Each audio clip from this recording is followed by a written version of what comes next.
to the Play Some Video Games podcast. I'm one of your hosts, Delvin Cox, and with me is my brother Donnie. Eat the Hype. Reese, how you doing, brother? What's going on, man? Nothing much, man. Dev will be here in a minute. He's doing things. He's delayed. Yep, we're back. We are. I think I'll miss. I'll miss Shaq, and then I'm back to good. I think. Okay. So you can stop crying, John 32. He's back. This is the last week, I think. Back in business, baby. So yeah. How's it been? How's your week been? It's been pretty good. Yeah, I mean, it's just work. Work starting to lighten up a little bit. It's not every day, so we're kind of making up. We have like the schedule for the next 10 days is weird. It's kind of like we have like a 13-hour day, then a day off, then a 13-hour day, then a day off. Like we're kind of going every other day. Did they get to the point like, all right, now look, U.S. still lost. We don't care that much no more. Kinda. I mean, I cheered when that happened for multiple reasons. I didn't watch the game. I have no idea what happened. But I thought it was really funny when I was scrolling socials. I saw somebody said that this is what it feels like to be a Penn State fan the last 10 years. And I was like, I know exactly how it went. I have nothing to know about the game, and I know exactly what that means. Yeah. I don't know if that's the perfect way to explain it or not, but I feel like you would only say that if it was the perfect way to explain it. Correct. But I did. I am somewhat selfishly happy that hopefully that means less crowds. Well, I was cheering for a whole other reason. I was like, the curse is still in effect, baby. Now, the guy that I was making fun of at work last week, that was real. I was like digging with the USA stuff. He actually got deployed, so I never got my follow-up shots. I was so let down. I was like, no. He got deployed. He got deployed, yeah. Ah. So, right in the middle of it. That sucks. Yeah. Oh, well. So, but I got nothing really to talk about, man. Just work. Yeah, I kind of the same. This week's been terrible. You say that every week, though. Like every week. I don't know what's been I can't going on. remember the last time you didn't say that. I don't know what's going on, Daddy. I've been having terrible weeks. It's been just a lot of shit going on. Your whole year can't be terrible. Trying to think. Is this the worst year of your life? No. Then it can't be that bad. How's every week bad? It feels. I think it's a bunch of ebbs and flows. Delvin overreacting, Cox. No. No, I think it is. I think it's like I guess it's the work week that's really like kind of sucky. The weekend is kind of all right. Okay. Then the So work it's week just is normal life. Yeah, the work week's like really like terrible. Like I've been getting phone calls like even now from about work shit. I'm like, Yes, Haley says you big babies. Yeah, that's what I'm thinking that's about. correct. Yeah, It's just normal life, man. yeah. And I think that, and usually like Wednesday it ramps up. I think that's what it is. Like you've been seeing it. Like sometimes when we get ready to record, motherfuckers be calling my phone like, "What do you want?" Yeah. Oh, this happened. The house blew up. I said, "I don't give a fuck about your house. Leave me alone." I'm only playing Crash Team Racing, so I got nothing really cool and new to talk about. What have I been playing? I haven't even busted out Rhythm Heaven yet. I've been playing the WCW game we was talking about. Which one?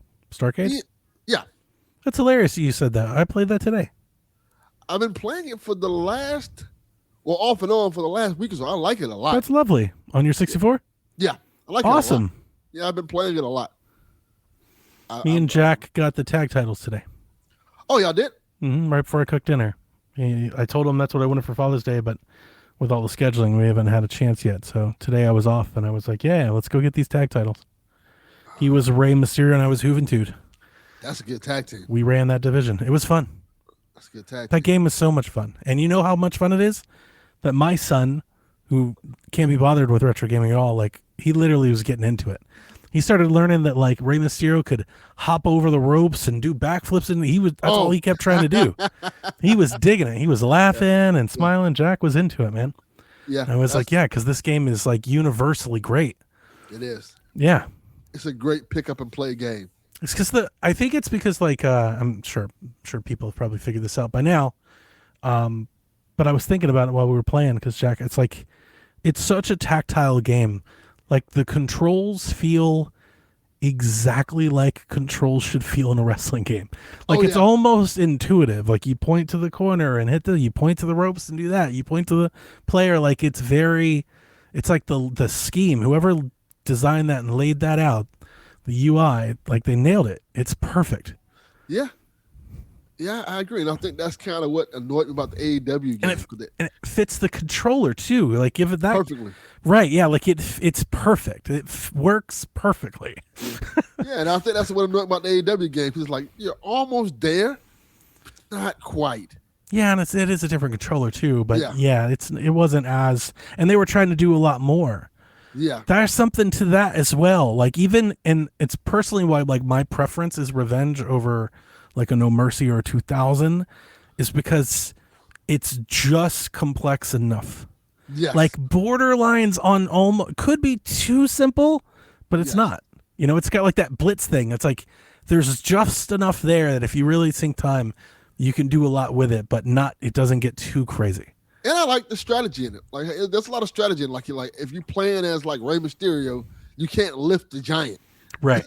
Like yeah. It was very smart. That's what I mean. It's very yeah. I don't know. It's very cohesive, that game. Yes, it's very simplistic, but like, oh, this makes sense.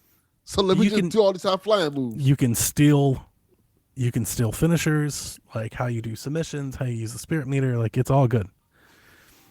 Yes, it's a great game. Mm-hmm. I played a lot of that. I played more arcade cabinets and stuff like that. Been going to a good amount of movies. My son was driving me crazy because he wanted to see that movie Backrooms really bad. I got to see that. It's really bad. People are hyping that up. No, he really wanted to see that really bad. Oh, okay. So I finally took him to go see that. Like it's on the list. Did you like it? Yeah, it was okay. Wasn't too bad. I was like, you want to see this or Supergirl? Because I'm not seeing both right now. Because I need a peace of mind. He's like, I want to go see Backrooms. Okay. We'll go see Backrooms then. So I took him to go see Backrooms. Very nice. I watched the movie that everybody was going crazy over. The what's the one that the horror movie? Obsession? Yes. I love it. I thought it was okay. Oh, that is a wrong thing to think. Know what I think happened?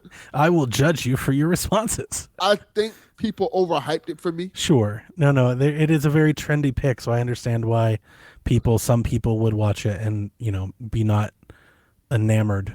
I think I need to watch it again. A big part of it is it's the mid-carder that gets the title. Yes. I think that's a big part of its story is how cheaply it was made, how much it's grossing. It's the big darling. That's why there's all the hype.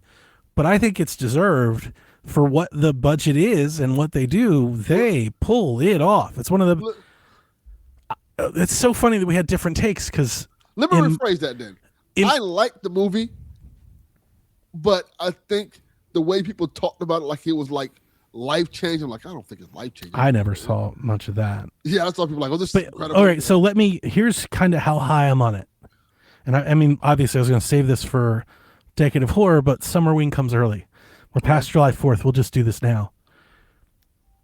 I had a real thought, and I haven't looked up enough stuff to really prove it to myself or not.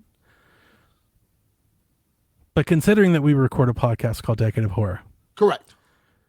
I think Obsession might be my favorite horror movie of this decade so far. Interesting. And I'm not sure about that. Like, I got to go back and look through the years and stuff, but like, I feel pretty confident, like in the last 3 or 4 years, I think it's my favorite of the bunch. I don't think it's my favorite this year. I know. Yeah. See, that's the thing. Like, I'm like, it was good. I'm like, okay. I get what they were doing. Oh, I liked it a lot. Like a lot. Like if I was to rank it, I liked it more than Bone Temple, and I liked Bone Temple a lot. Yeah, I like Bone Temple more. I'm trying to think. If I was to rank it, it'd probably be in my top 5, maybe. I think I like it better than all the movies from last year. I liked it. You didn't like it more than Sinners, right? No, I didn't like it more than Sinners. I liked it more than Weapons. I didn't like it more than Weapons. I liked it more than Bring Her Back. I don't think I liked it more than Bring Her Back. I liked it more than 28 Years Later. I don't think I liked it more than that. Like I said, I think I need to watch it again. gonna give it some time and watch it like right before Decade of Horror. Yeah, to give it some fresh eye look to it. But I liked it. I didn't hate it. I thought the hype lived up to it. I mean, I was laughing a lot. It was scary. It was gruesome. I love the way they had her like at times animate her movement. That is like the Silent Hills of creepiest. Like creepy. Dude just dances on creepy so effortlessly. That is real. It's not contrived. It's not forced. Like it settles and I think that's why I'm so high on it. I think it's like it really sets the hook. There was a couple of scenes like, oh, that's a really good scene. The car scene in particular, I think I liked a lot. And also, as it's explained, my wife and I were talking. I love the premise because, as I explained, I'm about to say something sexist, but I think you and I agree on this based on our many stories. I told my wife and I were talking about it because we saw it and then over dinner, and I was like, "Yeah, I don't think men are ready to understand like how hard women can love." That is true. Like, not to compare the two. I think it's just different. But when women are in love, I've seen women do crazy things because they were in love. When men do crazy things because they're in love, it's not like good, right? It's right? very bad. It's not. And I think most people would say that's not love. Like it's borderline, control or stalking and things like that. When women are in love, like they'll go to jail. like Gone Girl. Yeah. It's like so like this movie plays with that dynamic, I think, very well. I kind of thought that. Like I love it. See. This is why I think I need to watch it again because on my first watch, I was like, the guy kind of feels incelish a little bit. So I kind of didn't like him. He's not meant to be a likable character. Yeah, he's not meant to be a likable character at all. Yeah, he's the villain. And it was like just like weird vibes to it. And it was like, at points I was like, well, I don't give a fuck what happens to him. Gotcha. Yeah, no, yeah. Josh Fair is very similar about like kids movies, right? Like he's never as into like when kids are put in danger as like I think I am. Oh yeah, I like when those structures, those premises, work through a film. It's almost like to me, it feels like a true to horror. It's like a stand-up comedian that does like a really good act, like a set. It's like that feels expert level stuff instead of like the jump scares and the kind of the forced stuff. Like that's a little bit more schlocky and repeatable and just doesn't hit as good. Yes. Right. Like, so a movie like this or like things coming on like immediately like a Midsummer, right? The Witch, like these sort of movies that take these tones and really use them to advance the story. Like that feels like an extra. That feels next level. That's the level that most horror movies don't get to. Like this movie actually, the feelings I had watching it was very Hereditary like. Okay, I can see that. I was just like, man, it's just really good. Yeah, I can see that. The story is well thought out. I think the direction the story takes makes sense. Yeah. Like it doesn't take like a weird turn that some movies take. Even the ending, like, okay, this is kind of like interesting. I like the ending a lot. Like I said, I enjoyed it. Yeah, you don't have to defend it. You can not like it. I'm fine with that. I'm thinking about like I enjoy. Like, don't let me influence you. No, I enjoyed it, but it didn't like wow me. Like I said, I think I have to watch it again. Gotcha. To get a good feel for it. Mm-hmm. But yeah, and plus I've been watching a lot of movies lately. Like even like the times when we have like, okay, we're gonna record Shaq on Friday nights or something like that. It works out because that Sunday morning, I don't tell people I'm not recording Shaq. and I take my ass to the movies early in the morning. Nice. That's how I saw like how I saw He-Man and stuff like that. With one of my days off next week, I'm going to try to go see Evil Dead because that's what I want to go see. My wife never watches them with me, so that's a movie that I can get to see by myself. So it's a real cheap, like day trip. And that's another thing. When I went to go see Obsession, the trailer for Evil Dead came. I'm like, oh, that shit looks really good. Dude, after I did Evil Dead remake with her, she was like, never again. Like that is Evil Dead is over the line for her. That is a rough movie. She's like, it's too much. That is a rough movie for people. Like if you're not like a really gore horror fan, like that is a rough movie for people. She still hasn't seen Evil Dead Rise, and I hate that because that's. Yeah. But I think that would be way too much for her. I wouldn't take people to see Evil Dead. I did to her. I took her to see Evil Dead 2013. I was like, it's one of my favorite movies. Yeah, I understand what I'm getting people into when I go see that. Even though I like those movies a lot. Like they're very gory, violent, bloody, chaotic. Oh yeah. Very chaotic. Like shit goes downhill fast, and it's unexpected. Like and it feels like you're not gonna go there. Then it goes there, and it's like okay. I do think in my years of doing Decade of Horror with you, I think one thing that separates the things we like is I think you're more into. You don't mind as much a looser plot as long as the entertainment and action is there. Yes. Where I definitely prefer a movie that sets like what I would call a scarier, but maybe that's not the best way, but like a creepier, sudden, like the tension. To me, that's all horror. And that's where I think those horror movies, I think I always probably elevate above the others. Yes. Like when you get there, when I feel like a little creepy or a little, I'm like, ooh. When I get that chill, that spook, that is everything to me because most horror movies just don't do it. I never get there. I get that, yeah. You know, Jason never does that. Michael Myers, like you like those Halloween remakes. Those movies were ass. I like one of those Halloween remakes. The other two are awful. Those were so bad. And it's like, and that's why, you know, like Josh doesn't like the original Halloween, and that's why I love the original Halloween. You know, like the music and the fog, like it sets the tone. That original Halloween is very good for that. You feel like very good. The first time and like the original Nightmare, very scary without doing a lot. Showing boiler pipes and a glove and a sound. Yes. That's like, you know, that's Hitchcock shit. Yes. You know, that's expert. That's next level to me.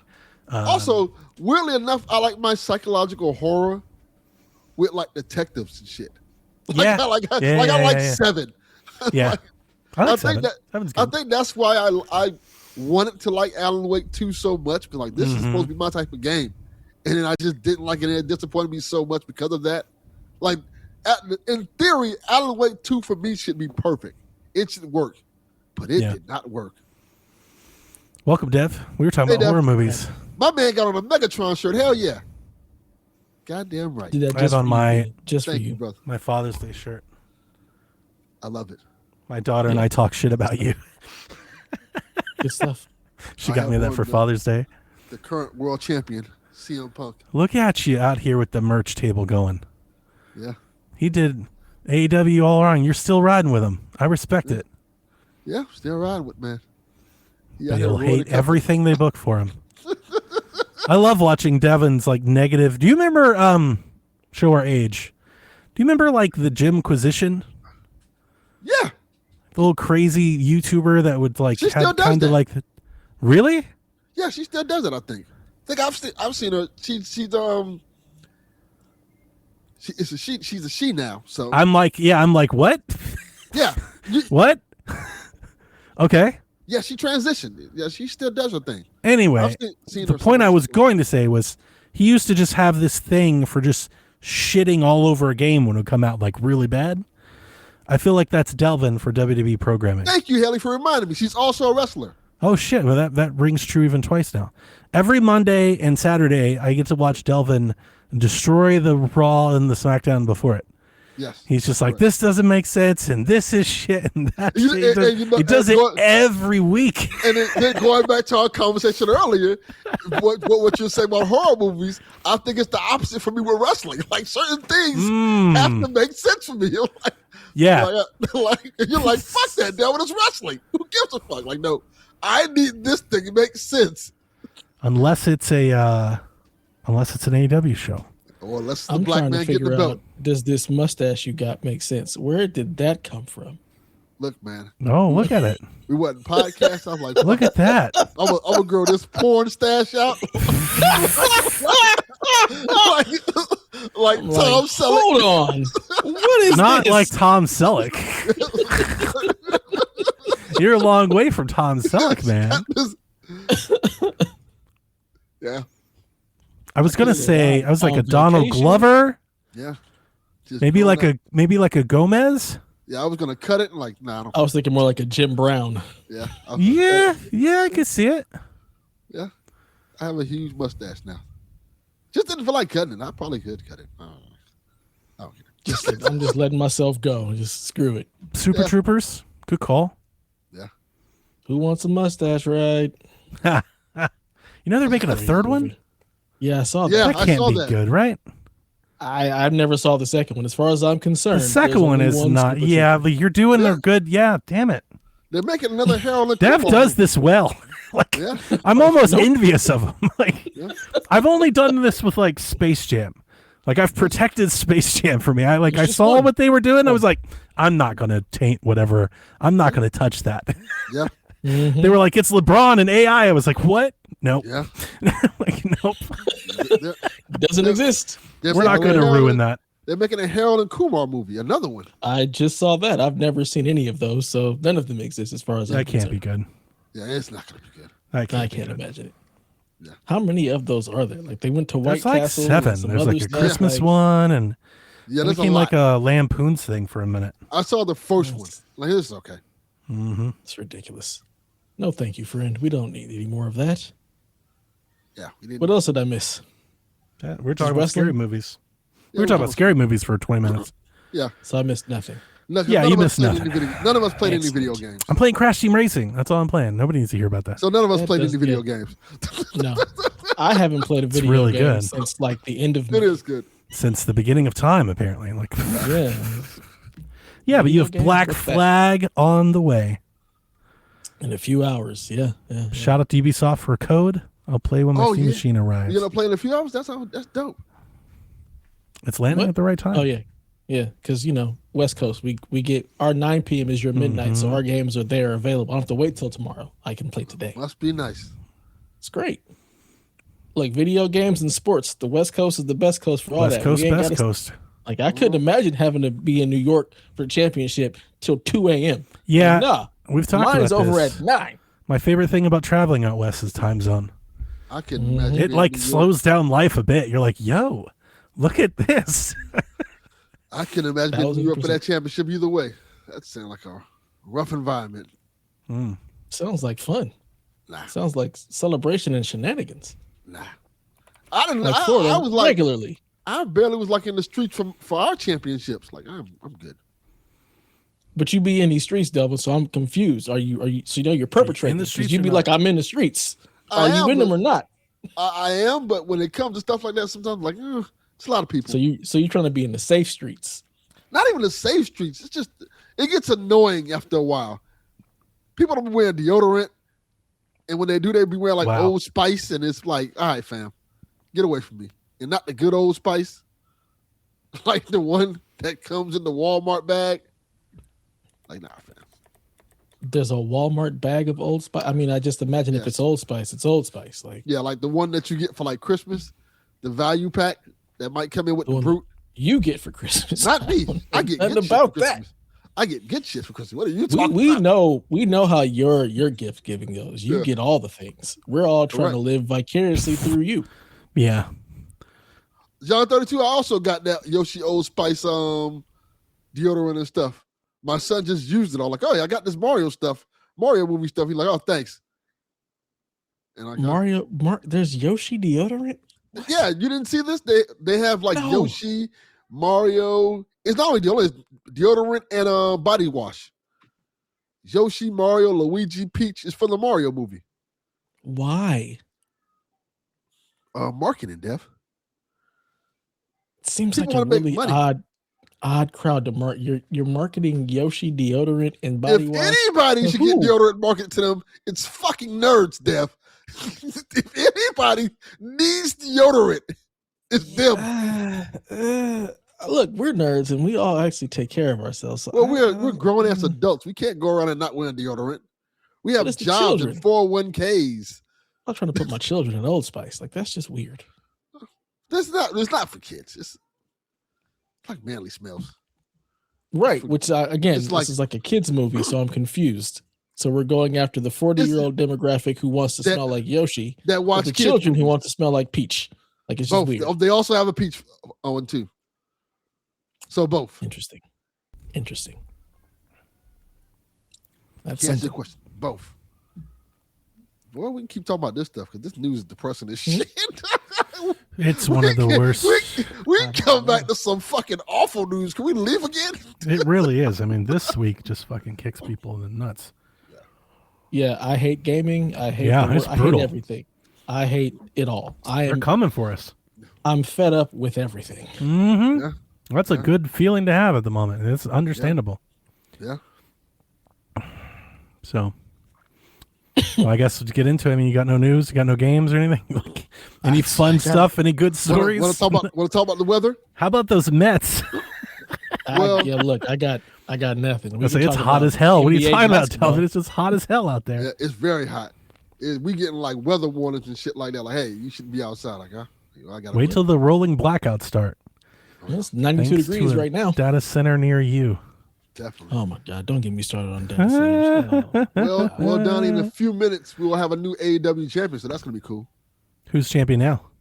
MJF, Who's going to take it? Kenny Omega. I thought they're supposed to do a pay-per-view. They made it tonight. They made the match tonight. Why? I don't know, because CM Punk won the belt Monday. Then what are they going to do at the pay-per-view? That's the whole point of the pay-per-view. I have no clue.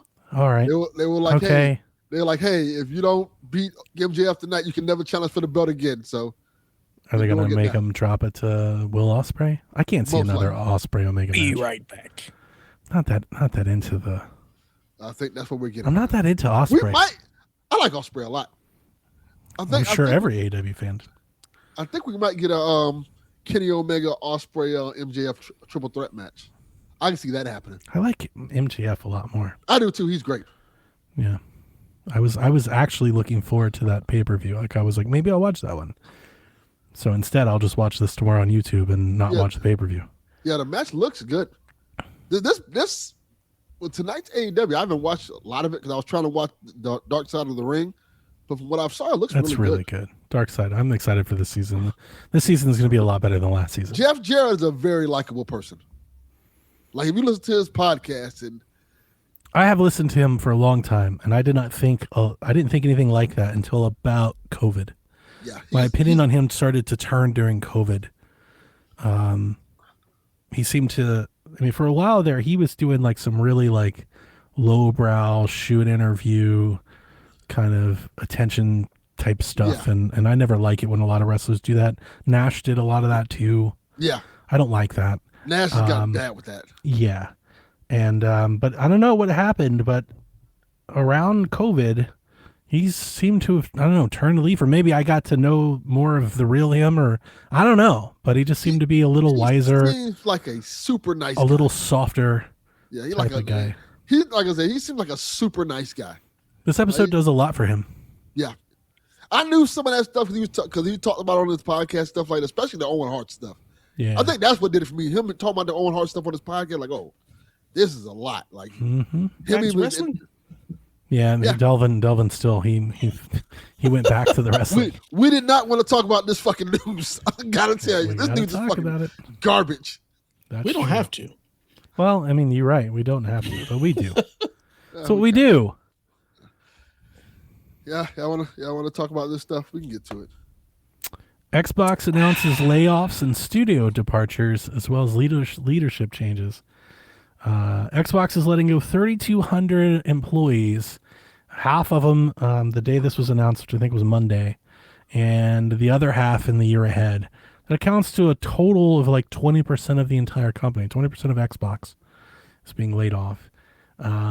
5 studios will no longer be under the Xbox umbrella, and that's Double Fine, Ninja Theory, Compulsion, Arcane, and Undead Labs. Double Fine and Compulsion are going indie, Which is good. They have sold Ninja Theory and Undead Labs to unnamed people, publishers, investors. I don't know. We don't know yet. Those deals have to be finalized before they're public. I kind of shocked, and like as much as we know about everything, that we don't know who bought a whole studio. That Like worries me. there's like a whole group of people that work there. Like you'd think the news would get out. Like we knew Zelda was coming out a year ahead of time, but like, we don't know who just bought Ninja Theory. That I don't know that.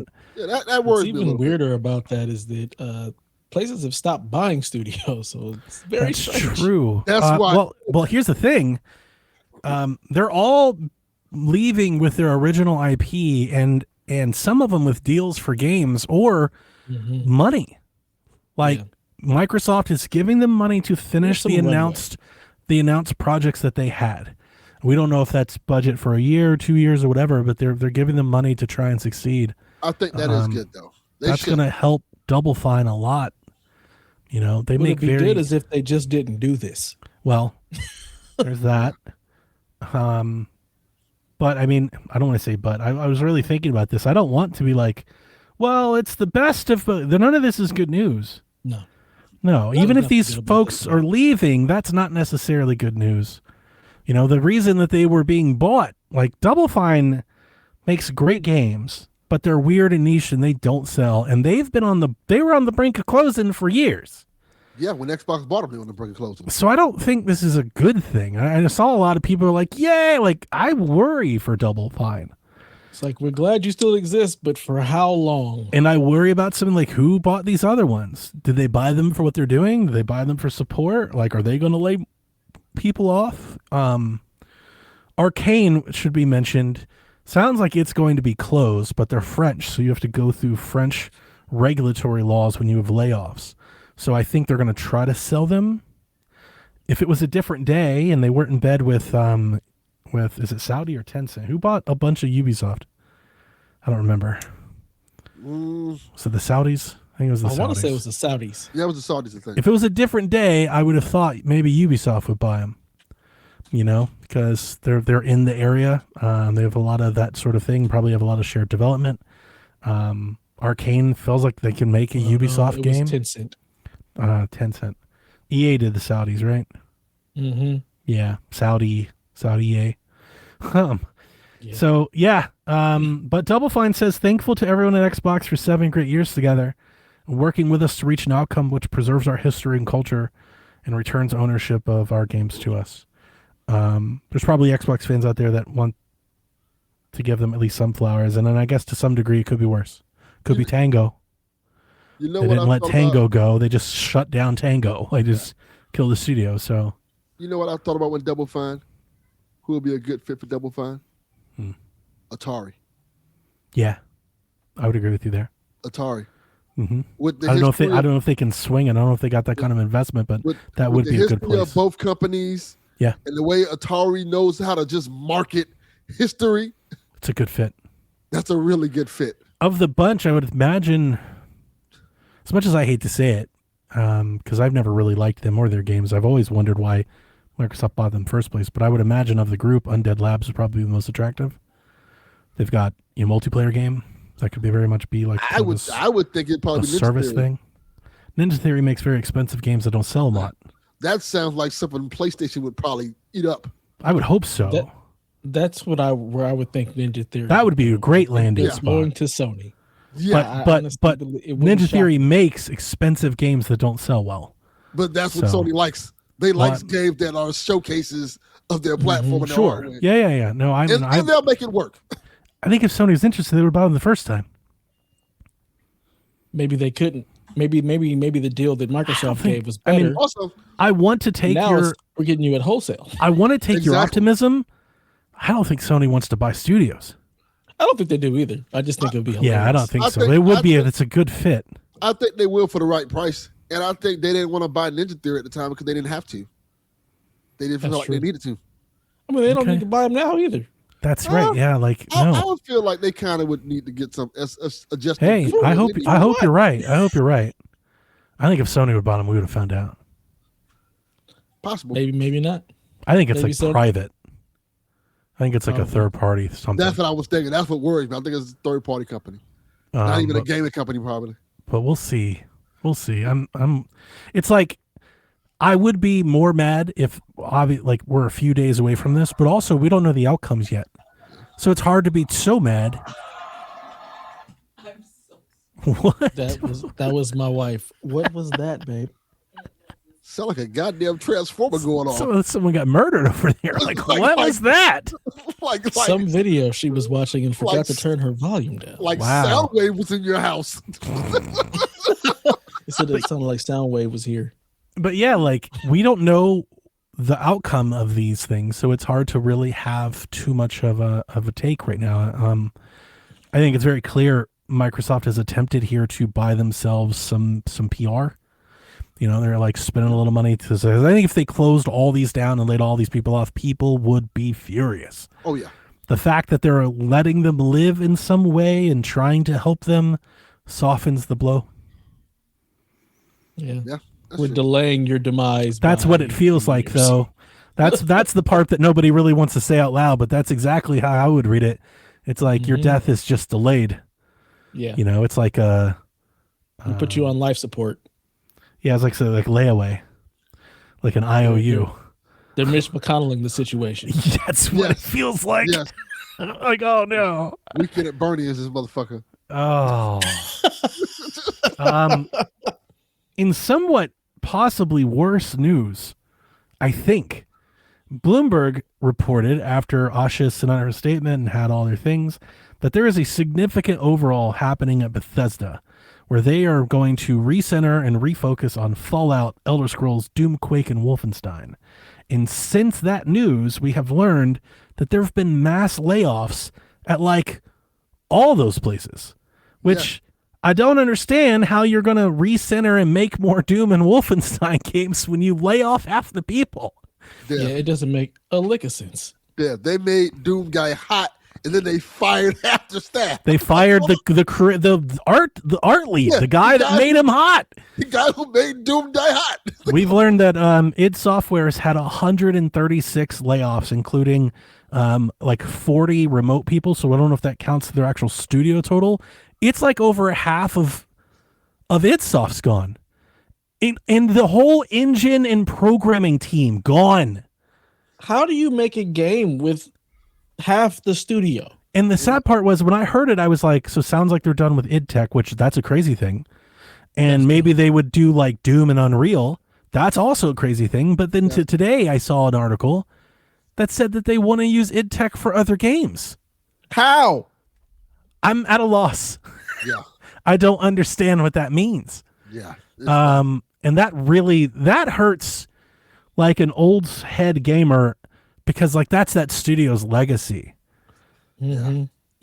Like their engine and what they've created, like Doom feels a certain way. Yes.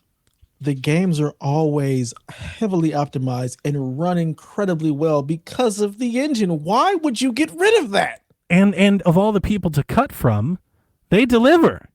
Yeah. Yeah. Doom Eternal, Doom the Dark Ages, expansions, DLCs, multiplayer, boom, like on a schedule. They've been awesome for 10 years. Yeah. And You'd think definitely one of Bethesda's best studios, if not the best, and honestly, one of Xbox's best studios. Like if we were ranking every one of them under their, under their belt, it'd be like Playground, Infinity Ward, id, the Coalition. Like you kind of run out of names after that. Yeah. They out here just vibe laying fools off. Got vibe coders, vibe layoffs. It's just terrible.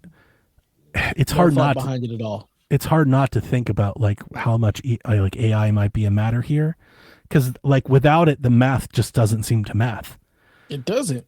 You weren't making enough games before. You've laid off half the people. How are you supposed to produce? But you want to anything? make more of them, they said. Specifically How, these Sway? ones. Yeah, like How? it makes me think that they have a plan to replace that efficiency, should we say. I don't know how you do that. You get rid of all the people who know how to do the things. AI can't take over that. Like it just doesn't make sense. At all. Haley says Xbox, I hear no plan, just vibes. I disagree. There's a plan. Yeah, there's a plan. Asha says in her statement, the Xbox is operating at margins that are 3 to 10 times lower than the competition. They learned that we're not the best home for every type of studio, In a typical year, they lost 64 cents for every dollar they invested this gen. You know, So the worst part about that is it's not that they did make profit. It's that they didn't make as much profit as somebody else. So we're not doing well. Like it don't make no sense. It don't make no sense. I appreciate they learned that they're not the best home for every type of studio after buying every type of goddamn studio. Every type of studio. They just want every studio. VP of Xbox platform Kevin LaChapelle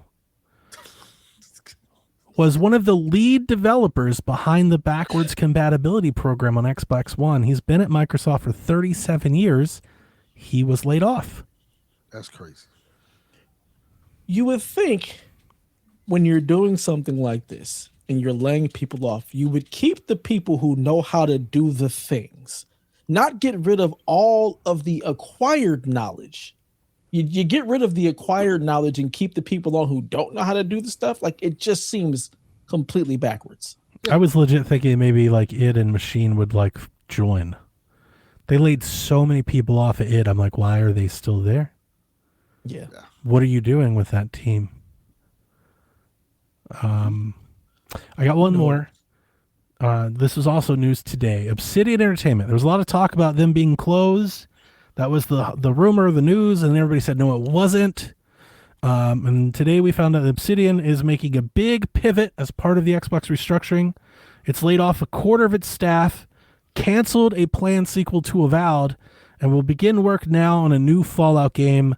Basically, they were already working on some sort of game, and they're going to turn that game into a Fallout game. That doesn't sound like a good idea. So this one's an interesting one. I think people that are like really in the know, like our social media gaming bubble, the 1%, I think they're very upset at this. People online, though, the customers, they don't give a fuck, don't know who these studios are, don't care if anybody's laid off. They're pretty hyped for this. From the moment Xbox bought Bethesda, there was that make Obsidian make a Fallout game. Like that's been there the whole time. And I brought that up today, and then before I jumped on the show, while I was cooking dinner on the grill, I YouTubed Obsidian. The top 5 videos were like big YouTube people talking about how excited they were that they're making a Fallout game. They're not even making a Fallout game. They're making a game they were already making into a Fallout game. Yeah. That is not the same. The Josh Sawyer guy is leading it, and at least the little bit that I read, and it was a tweet, so I don't even know how real it was, but they said that they were making like a game that was already like somewhat post-apocalyptic, like it's somewhat Fallout-ish, and now that's just going to be a Fallout game. They're going to brand it Fallout. This feels like Redfall. Yeah. Or Fallout 76. It's happened, Donnie. You're ready to be champion. I love Kenny Omega, so I will watch that match tomorrow. But I don't give me something better than Will Ospreay. Like, give me a real meaningful feud, not just these guys wrestle good. Like, I want story. I want a feud. It's like, give me the soap opera. You are getting. I want the soap opera. That's what wrestling is. Give me the fun part. These guys wrestle good. But we've already got that like 9 times. Give me Omega Okada. Give me somebody else that wrestles good. How many times have him and Ospreay already done this? Haven't they done this 2 or 3 times already? In AEW, I want to say twice. Dude, that's too many. Like, do something else. 3 or 4 times. He just got there. He hasn't even been there that long. So, anyway. This is very unfortunate news. Like, this is very bad news. Now, I'm going to go back to my point. Haley said they're out here with no plan, just vibes. This is not a silver lining for this news at all. I've said this before, and I think her whole statement, her whole article reinforces it again. Nobody likes the changes that are happening, but Asha is not shying away from the problem. It seems like she does have a plan. I don't know if it's going to work, but she seems to be absolutely trying to put the pace back in the tube. Like, I kind of got a whiff of this a couple months ago. I don't know if I talked to you guys about it, but I definitely talked to Sean about it. We're on Sweet Hang. We were talking about, I think when they're going to there were rumors of, whatever she was going to do. And they kept talking about Helix. And when they talked about Helix, they talked about it separate from console. Like, it wasn't the console. When they talked about Helix, they specifically stated Helix, and then they would refer to the consoles like it was something else. And I got this whiff, and I was like, that's weird. If this company is all in on the combined console, PC, Steam machine kind of thing. You remember they had Xbox mode on the Windows, and like everyone thought that's where they were going. And I told Sean then on Sweet Hangs a couple months ago, I was like, I don't know if Helix is coming out. And I'm starting to think more than ever. I'm like, I don't think Helix is coming out. I think they're going to announce a console, like a console with exclusives. I think they're going full bore the opposite direction. And she's cutting all of this to try and make that money start to work. It hurts this week, and I don't even think it's going to be good because nobody bought their exclusives the first time. So I was going to say, I'm not justifying it. I want to be clear. I'm not suggesting it's good. I think what they're doing now is giving you all the bad so they can begin to start laying bricks for good things to come. And I think that's what they're like. Things? You know, like exclusives, Gears and Fable, and they're going to have this Fallout game soon and all this other stuff. And what would this console entail at this point? Like, I don't know, man. And like I said, I don't even know. But I feel like, do you guys think they're going to come out with a branded PC now? I don't know what they're doing. Like the president guy that Asha brought in, I really don't like him. But in all of his interviews, when he talks about Helix, like he says things like, he recently has started saying things like, we need to rethink this. It can't be too expensive. You know, we need to justify console. Like the reading between the lines seem to suggest that they want their traditional console model back. Which makes sense. Especially considering what... Does it? That's a good question, Dev, because hardware's really expensive now. That's what I was gonna People say. don't want to buy it, and you're already behind the curve like 100 million to 0. Right. Like, does it right now make sense to do this? No, it doesn't. You just shuttered all of your studios that would make games that would be They have a lot more. Yeah. So I'm assuming that all the Bethesda games will be exclusive. Like, will they make Elder Scrolls exclusive? That's a game of measure. It is, but the problem is it going to actually get people to buy a console? Do people buy it, or do you just piss them off?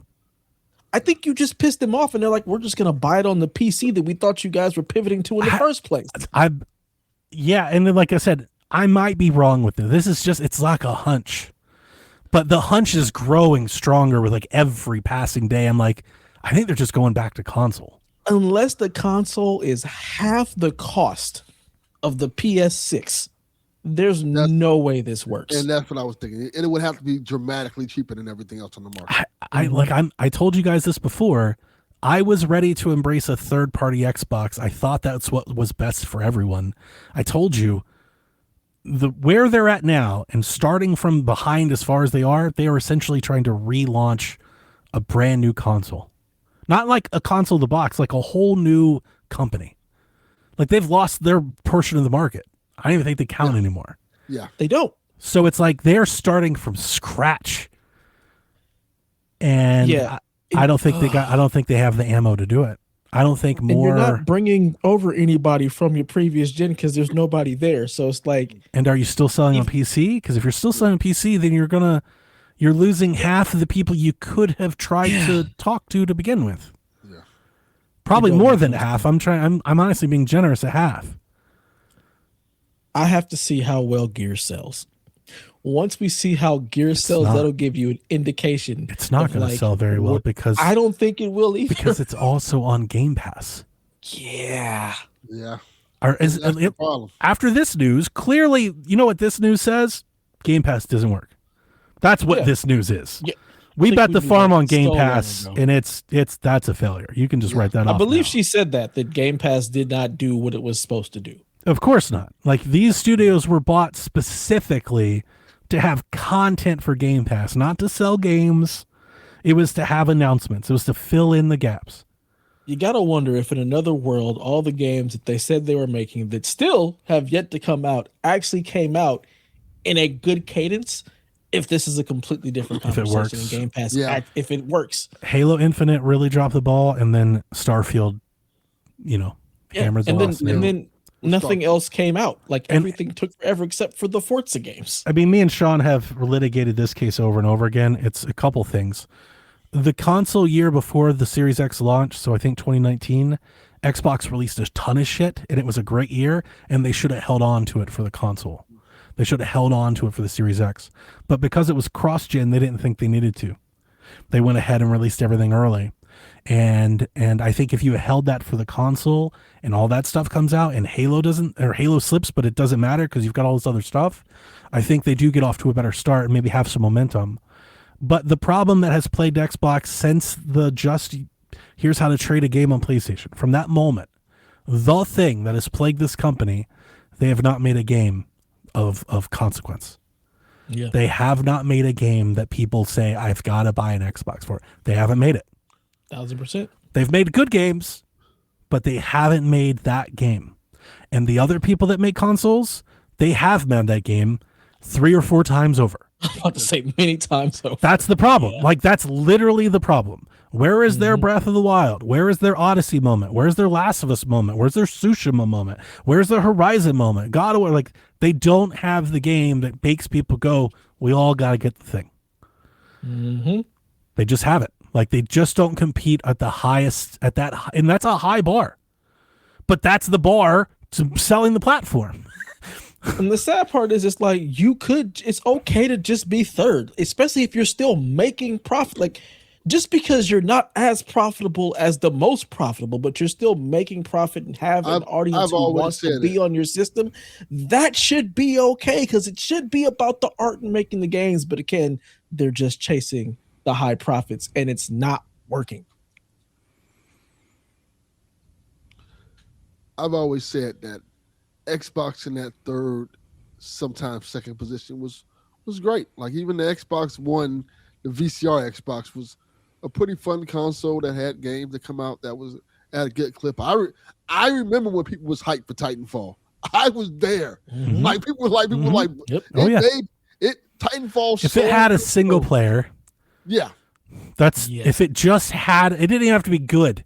If it just had a single player, it sets that off, and they get a little more leash. I bought an Xbox for Titanfall, and a multiplayer game, and played it multiplayer. Mm-hmm.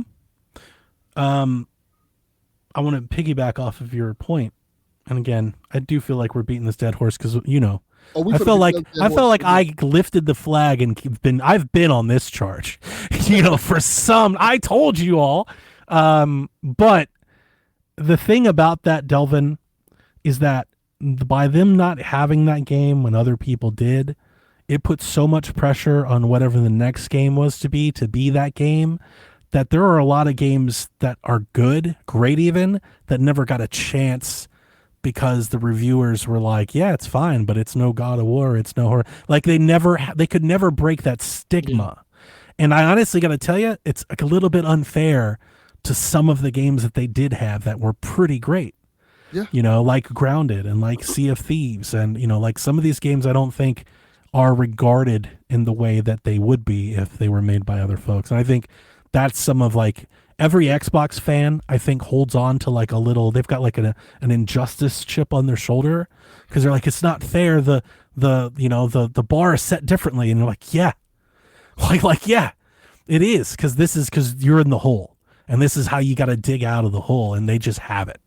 They've had a few games that had a spark that. Yeah, but it's not the 360. It's not the 360, but they had. That's a spark, the problem. But if it would have got like a little bit of leeway, it would have been something big. Like, what's the game that everybody was talking about? Hi-Fi Rush was one of them that people were like, this is pretty cool. I mean, I get what you're saying, but it wasn't what like was amazing. The other game that people was talking about, what was the company? You got to be more. You got to give me something to try and. You're saying what was the Sunset company? Overdrive. I was thinking about Sunset Overdrive. The problem with Sunset Overdrive is that's not Xbox's audience. That was Insomniac. That's right? why it didn't take off. Yeah, it was an Insomniac game, Mm-hmm. and some people liked it, but a lot you're not catering to your. I thought you were thinking of like Quantum Break. That's another one. One that people liked a lot. It's just like, how well did it sell? I think it sold decent. I think that one sold pretty pretty It's so good. decent. It didn't light the world on fire. I didn't love it, but that's the one I bought an Xbox for. That's when Xbox got me. I got back on with Quantum Break. yeah, they've had some like small hits, but it just like Yeah, I thought Crackdown was actually, for as much people made fun of it about the cloud computing, Crackdown was awesome. Like Crackdown was a lot of fun, and of course, Forza's been carrying that brand for a long time. Forza's been killing it. And I think that's the thing. It's that Xbox One generation. I think Gears had those hits. And Gears was divisive. People don't like Kate. Gears didn't. A lot of Gears fans didn't like Gears changing. I happen to be one of the people that did. I love Kate. I didn't like 5 as much, which I think is a slight outlier. It's not that I didn't like it. I think 5 is really good, but it's more. I loved 4. 4 is deep with lore. Yeah. 4's got all the soap opera if you're into Gears. 5 barely moves forward from 4. And that was my biggest problem, is like there's really very little progress here. It's kind of like if 5 narratively 5 is somewhat of filler. And we'll never see 6, I don't think. I feel like that's the filler is that type of game is exactly what the Xbox audience is looking for. Filler. And that's the problem. You give them a Sunset Overdrive and they're like, you give them a Gears of War 4, they're like, I need big meaty meat slapping meat. Like that's what they're looking for. That's the audience. But if you're not delivering those games, everything else that's a good game but doesn't move the needle, because that's not what the Xbox audience is. And I was excited. I mean, you guys know, again, we're repeating old history here, but I was so back on board with them when they bought Ninja Theory, because it looked to me as an acknowledgement of them going, we need that game. Yes. We tried it with Tomb Raider. We didn't have it. We need that game, and they make that game, and I thought they did with Hellblade 2. I love Hellblade 2. And I think it is getting, I do think, I've always said this, I think Hellblade 2 is being unfairly treated because of the position Xbox was in. A lot of people are taking unwarranted expectations out on Hellblade 2. Hellblade 2 is a game of the generation. It's fantastic. And if you're into the story from the front, like, it's so good. I will say this, and I know we joke about this. If Hellblade 1 and 2 were PlayStation 5 exclusives, it'd be looked at very differently. If Hellblade 2 came out on PlayStation 5, yeah, people would lose their shit for it. You're right. It would be looked at way differently than it is. Mm-hmm. Yep. That's where that audience lives. Yeah, but now Hellblade 2, old game's old. I get it. But that game is fucking fantastic. Like, it's been parts of that game playing it like, is this a game? It's a real treat. It's crazy. Todd Actress says Fable should have been an exclusive. You're right. If there's a game that they have right now that you could sell consoles with, it's named Fable, and they're putting it out everywhere. And it's going to sell really well, I think. Because I watched, I'm not sure if you guys did or how much you're into it, but they released 30-minute of gameplay where they're kind of going over the systems. Like, they're doing the thing, dude. Fable looks legit. I'm very excited. Fable looks real good. Like, I am very optimistic. I think they know what they're doing. It's like I can finally believe in it. At first, like up until this point, I've been like, I hope, man. You guys probably heard me say it. I've always told everybody when I talk about Fable, I go, they can't recreate what used to be. Like holding that standard's unfair. Like, it's a whole different thing. And after I've seen it, I'm like, no, I think they know what they're doing. Like, I'm starting to feel safe. I'm like, I think they get it. Their developers seem like they get what Fable's about. And also kind of feels like they're going to score the touchdown when they're down like 40 points. Yeah. like, that's what Playground does, man. Yeah, that's what they do. Xbox is on shambles. Everything's on fire. Here they come out with the fucking game of the year, Forza. Here comes Fable. Like, that's what they do. We're down 40 points with 5 minutes left in the game. They're coming to score a touchdown, baby. You've heard me say it a long time. I believe it with every inch of my body. I think Playground's one of the best game developers in the world. Like, they're very good at this. PS5 version is probably going to have higher scores than it's probably going to be great. Which is going to make it even... It's going to be so good. Todd, don't get me started on Heavenly Sword. It's going to run like 10 frames better. I love that like just across the board. You're right. This is really bad news. Oh, yeah. It's awful. Just really bad news. They're laying off so many people. Asha is running them like a business. Mm-hmm. And I don't know if this is going to work, But I was talking to Barrett in Discord. It's like, at least they're not trying to gaslight people anymore. For the last few years, Xbox has been trying to spin everything. And it's like, dude, we see it. You're not making enough money. You're not selling enough games. Like the just 4 games, again, to go back to that. I was like, what do you think you're going to learn? Like, we knew what they were doing. It's kind of funny that everything goes right back to that one conversation about. And it's What were the 4 games? It was Grounded, Sea of Thieves, Pentiment, and something else. I think Hi-Fi Rush. Yes. Okay. And everybody was talking about, oh, it's just only 4 games, and it felt like, and I'm almost certain it was. We were like the only ones like, The thing that is etched in my brain, and so I think a big reason why I've never been able to let it go is I think I listened to 6 Xbox podcasts that day, and I think all 6 of them said the same thing. They all said it was no big deal. And I mean, like, and you can take it as a quote. That was the like you can take it as a quote. Go back and find it. You'll hear them. They'll tell you it's no big deal. That was the internet speak all over. It's no big deal. And I was here like, it's a huge fucking deal. I remember you're gonna realize that the games actually sell when they're not in game. I couldn't like that shocked me. I felt very much on the outs. I was like, what are you people talking about? That is one of the episodes I vividly remember because of that. Like it's like one of those moments that stick in time. Yeah. I remember the people who were even saying it was only 4 games. I won't call them out, but I remember who it was. Yep. And so every like, I'm gonna make more money. That's what's gonna happen. And every announcement since then, every other one, I've always referred back to that moment because it was just 4 games, huh? That's what I mean. Like it is refreshing to hear Asha tell you what the actual problem is, and she's trying to fix it.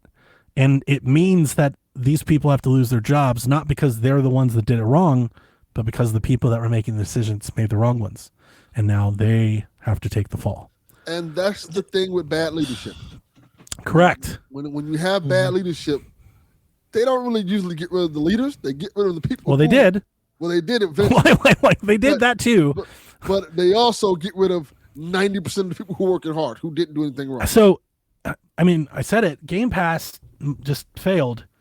But this news is really bad if you still have Game Pass. Your Game Pass just got worse.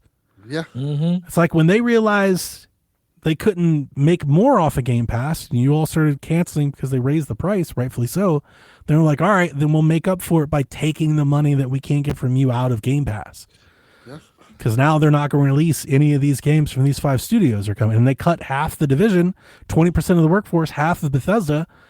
Guess what? Those games aren't going to be coming out as fast as you want them to. So, like, they've lightened, that's the problem with Game Pass. If you can't get Game Pass in the hands of more people, it's just, I was ready to do third party. Like it's like they went through so much that it started to make sense, and now them going back feels like it makes doubly worse sense. like no, it's too late for this. The time to do this was when you were thinking of doing the 4 games. What the fuck are you doing? It's too little, too late. Yeah, it's going to end up making things worse because now your games are going to take longer to come out. You've let go of all the leadership that knows how to do the stuff. It would have cost them a lot. It would have cost them a lot to do this with a console then. Mm-hmm. And now trying to do it, which is what I think they're doing, now it's going to cost them 5 times more than it would have 4 years ago. Mm-hmm.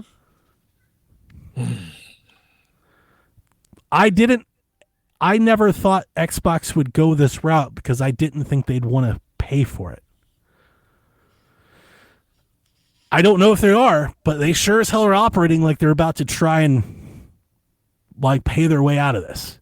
How about you cut the CEO salary? Like let's start cutting some of that. It's either that or they're lightening it enough to try and sell it off. And I don't know who could even be interested in that. I don't even think want this dying brand. I don't even know if that's even possible, right? I know somebody who would probably. Who would probably use it? Netflix or Amazon. Well, I guess you can always bring up those names. I don't Those think they were two- going to buy this. What would they do with it?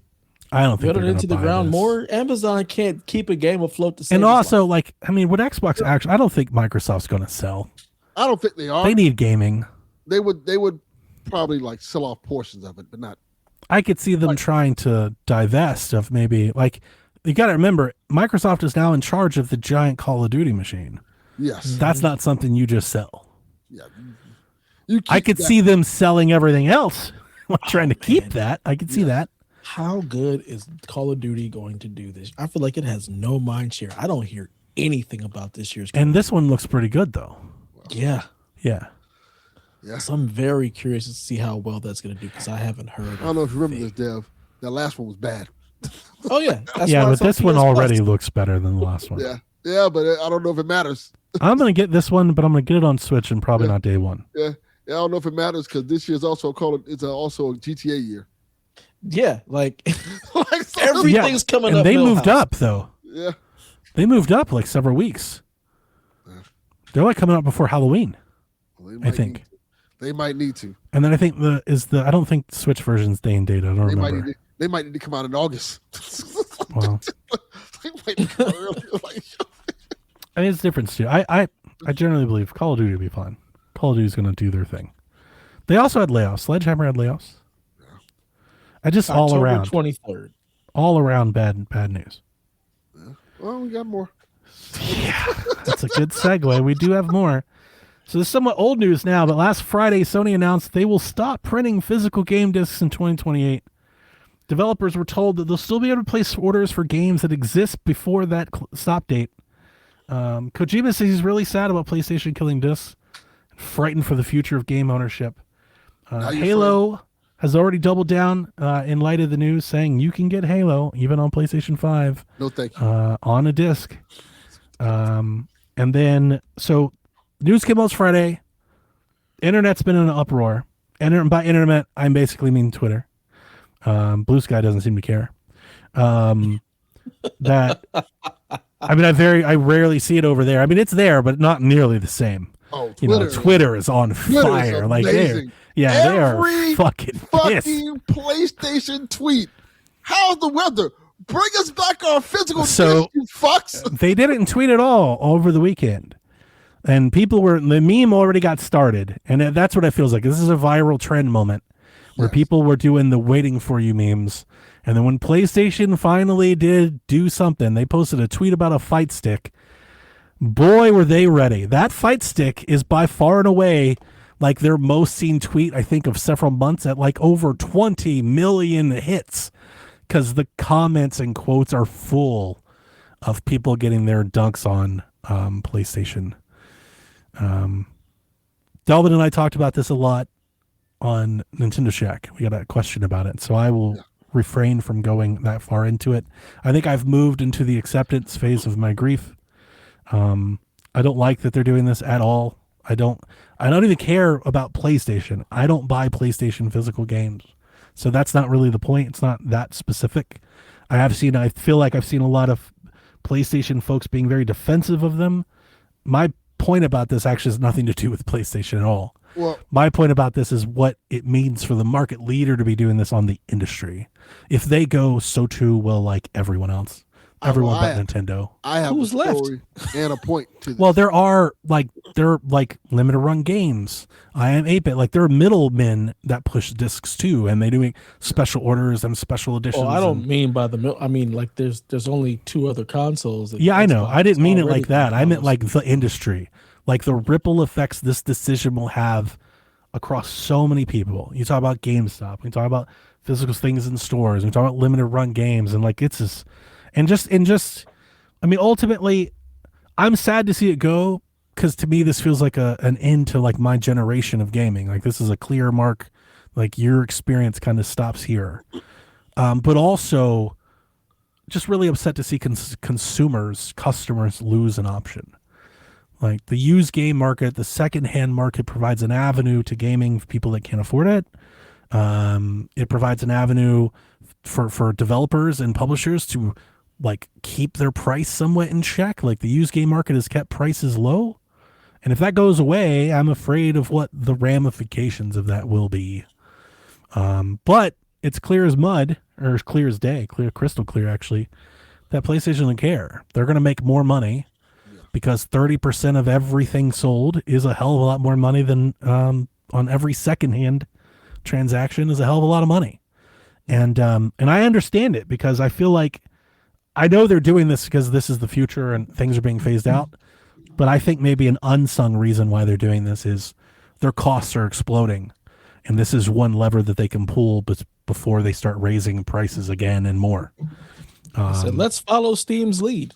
Well, this is a way that they can try and keep their margins. Well, I have a lot to say about this because I had a 2-hour conversation about this with my son because he is like distraught over it. Gamefly? Gamefly is toast. Like, Gamefly like, still exists? Yeah, it does. Todd's single-handedly keeping them in business. Yeah, Todd, the one of us. But it's hard for him because it's one of those touchstones of things where I was explaining to him like, Dev, you can relate to this. We watched, I said Dev particularly because Dev's closer to my age. We've watched things like Circuit City, Zares. I remember Circuit City. Zares. Oh my goodness. See. Like we watched like staples of our childhood just like go away, like Blockbuster. Things that we used to call Ward, Toys R Us. Yeah, that we like everything has died. Everything that has like that we've grown up and loved go away slowly, and it was hard for us to accept that. Like I remember going to Toys R Us and grabbing the sticker to go grab a game. Oh man, that was so. And then so having to much take fun. it to the counter and stuff like that. I remember like going to Blockbuster and like renting a bunch of video games, and that's something that a generation of kids will never experience. I remember being a broke as fuck college kid. Like I cannot afford this PlayStation console, but I'm going to trade in all this shit I have to hopefully be able to get this in a Madden, you know. Yep. And these are things that like I was telling myself. Like I don't think taking those avenues away are going to make anything more affordable. Exactly. Like it just raises the floor to get in so much. And it shuts people out. Think about this as means like you'll never go to a yard sale and get a cheap console. Yeah. That's insane. Just simple things like that. Like even like that the store. A thing I ever did. So these are things. That's a thing a lot of people did though. That's the thing that That's a lot of people did that. I was the person. I played all the consoles I played as a kid because I got my first NES in a pawn shop. Yeah. I would go to the flea Never market. Even been inside a pawn shop. And they would have like an Atari Jaguar for $30. Yeah. And I got games, like if those games aren't there, you can't even get them. Yeah. And even like that stuff will still exist. It just won't be the new things. Even It'll discoverability. still be all the old stuff. Like there are things I got because I just saw it in a shelf or in a box one day. And I probably never would have saw it on an eShop. Even discoverability is hampered by this decision. Yeah. And do you not scroll through Steam? And sometimes. Do the kids, and my other thing is like the generation, the young generation who this is really going to like affect, are they doing that? Or are they just scrolling through Steam and scrolling through digital I don't stuff? care. Like to be honest, to be clear, I don't care if they're doing it or not. I'm doing it. Yeah. Todd says gamers demand things and change their habits. These are my habits. Yeah. I buy all of my Switch games physically. I was in a game store 2 weeks ago. like these are my habits. This is exactly how I'm doing this right now. And you bring up Steam. Steam's all digital. I'm getting a Steam machine. I'm super excited. This news, I think physical, and not just physical games, but what physical means, having a Blu-ray drive, having a DVD player. Yeah. I think those were great ways for consoles to differentiate themselves from PCs.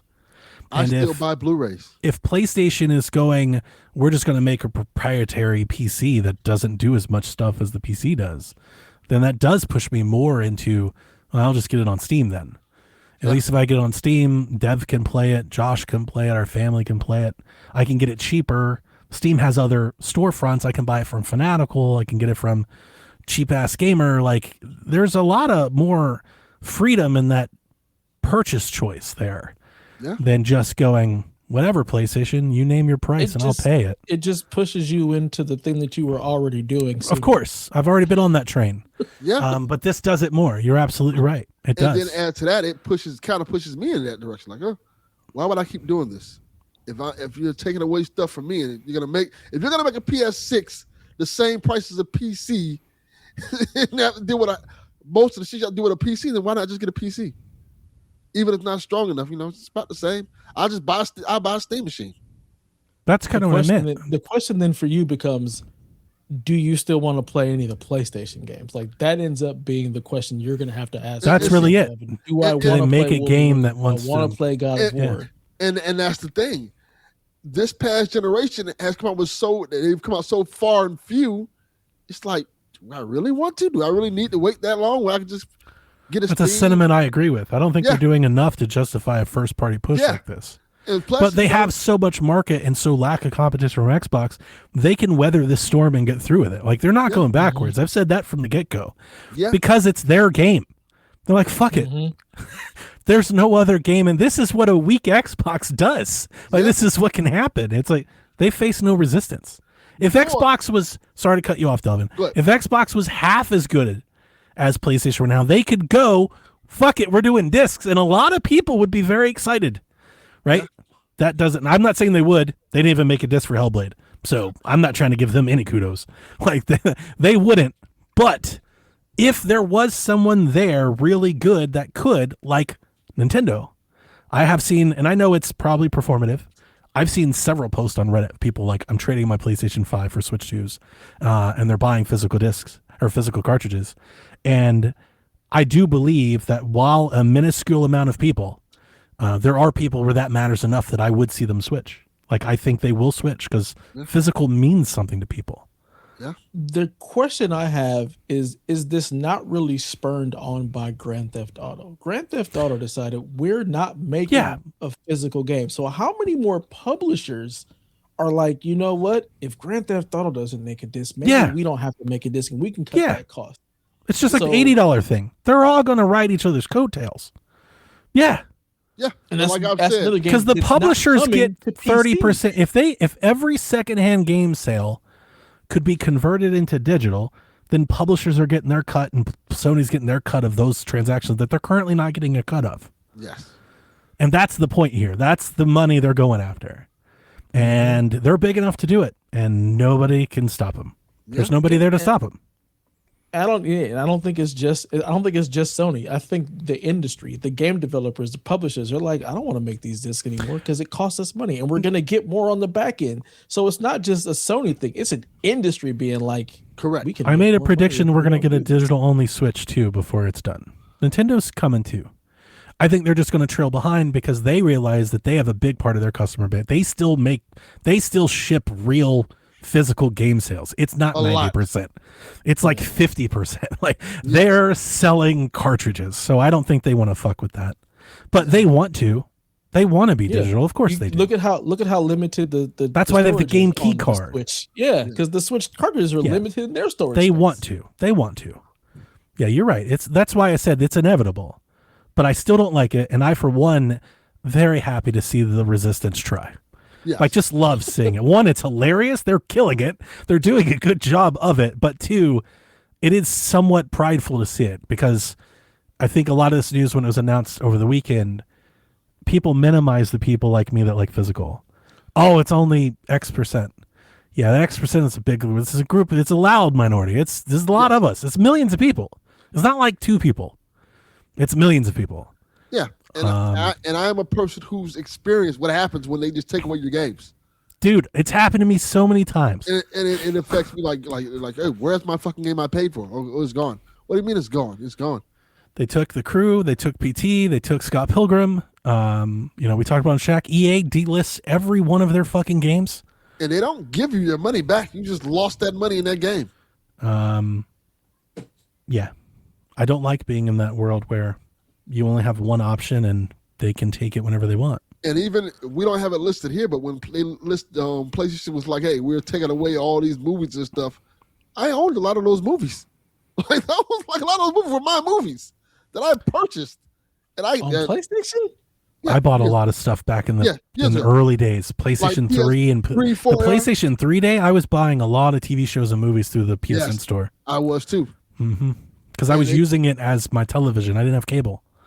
I had a PlayStation View, so I would just buy movies and stuff and watch. Yeah, Todd, it is millions versus billions, but just because billions, you see, not everything in life can be solved via popularity. Just because something's popular doesn't mean it's good. Quite often, when a bunch of people think one thing, usually it's something bad for the rest for somebody else. Yeah, like you the know, Avatar movies. Yeah, like I don't like that that's the math we choose to like point to justify things all the time. Yeah. It's not even. It's not for me. It's not even that. Sony just jumped on the grenade. That's really what I look at this as. They just like, jumped on the it's grenade. happening. It's like we're the biggest one to take this. It's gonna But happen. The industry itself is It's like just a matter of when. Doing this. Yes. It's just a matter of when. Yep. I mean, this shouldn't come to any surprise. I think I've probably been here for a bit now, but this week definitely, and this is not meant to be performative, but I'm really, like, more than ever, really starting to pine for the way things used to be. Oh yeah. You know, like, there's just not a whole lot out on the future roadmap that I'm super excited for. You know, it's just like, what is even happening to gaming anymore? You know, it's just like, I'm, you know, and I'm not, there are a lot of people doing I'll never get a PlayStation 6 and I'm not going to do that. If they make a game I want to play, I'm probably going to try and find a way to play it. I'm just kind of in the position, I don't know what that game could be. Right. Infamous remake. That's really it. It's really, like we're running out of options here. And I'm just not all that thrilled for a lot of this stuff. Yeah. And, PlayStation doesn't make games that you really are that interested It's not even, it's the like ones that they do is kind of like, Yeah. Yeah. So I was crashing out when the game keycard thing happened too. Because like this changes the way I'm going to interact with this medium, and it will, I think, change. I think you're right, Dev. It already has. It already has changed the way I've been interacting with this medium for some time. Yep. Grand Theft Auto was the first shoe to drop when it comes to the industry deciding we're really going in this direction. And those are easy coattails to ride. Yeah. Because they're going to sweep them right through. Mm-hmm. And like, are people going to keep the outrage 2 years from now? Like, they'll keep it up for a week or two on Twitter, but 2 years from now, and discs will be printed after. So like, I think I've accurately found that, like, this is a 10 years from now problem, not a 2 years from now problem. Mm-hmm. Discs aren't going to suddenly disappear in 2028 when the PlayStation 6 comes out. Correct. They'll still be around. They'll be on shelves. This is a 2035 problem, a 2038 problem. That's when you'll start to go, wait, where are all the fucking physical games? Where do they go? You know, because they will start to slowly disappear from that point forward. My thing has always been this when it comes to, not even physical media, with the PlayStation 6 and everything involved in it. Everything I hear about this console, to me, doesn't sound great. Like, hey, we haven't been getting a lot of games for this. It'll have the next Pisser 6. Yeah, Pisser 6 or whatever the fuck they're going to have. It'll be so shiny and traced. And they say, oh, this is going to cost a lot more than what you have now. Like, I would hope that whatever they're building, they're trying to make it cost less, and thus the reason they're building it. Yeah, like everything I've heard, like, doesn't make me interested in it. I don't know if it might just be me. At such a place of diminishing returns that it's not even funny. Like, I don't know what you can do at a PS6 that's really going to make people want to go to the next gen. There's just not. There's nothing left. There's no more juice to squeeze out. Like, yeah, and kind of like being like, oh, it's digital only doesn't help with that for me. Like, I'm like, all right. I'll just stick. I think PS5. by the time 2028 gets here, I think there'll be so many games that just did not come out physically that it's gonna feel so natural. People are going to just forget that was even a thing. Yeah, Steam went through the same thing. I remember when they really stopped the PC box copy, and people were mad for like a year, and then they got over it. And that's what PlayStation is going to do. They're not going to change course. They're not. No, outside of World of Warcraft, all my PC games have always been a code in a box. Barring like political interjection, and I think this will be challenged. Like what PlayStation's doing is setting up in a very Apple-like position, where I think at some point politically they'll be challenged. It's funny because I can actually see him doing something with this. Who? I really could.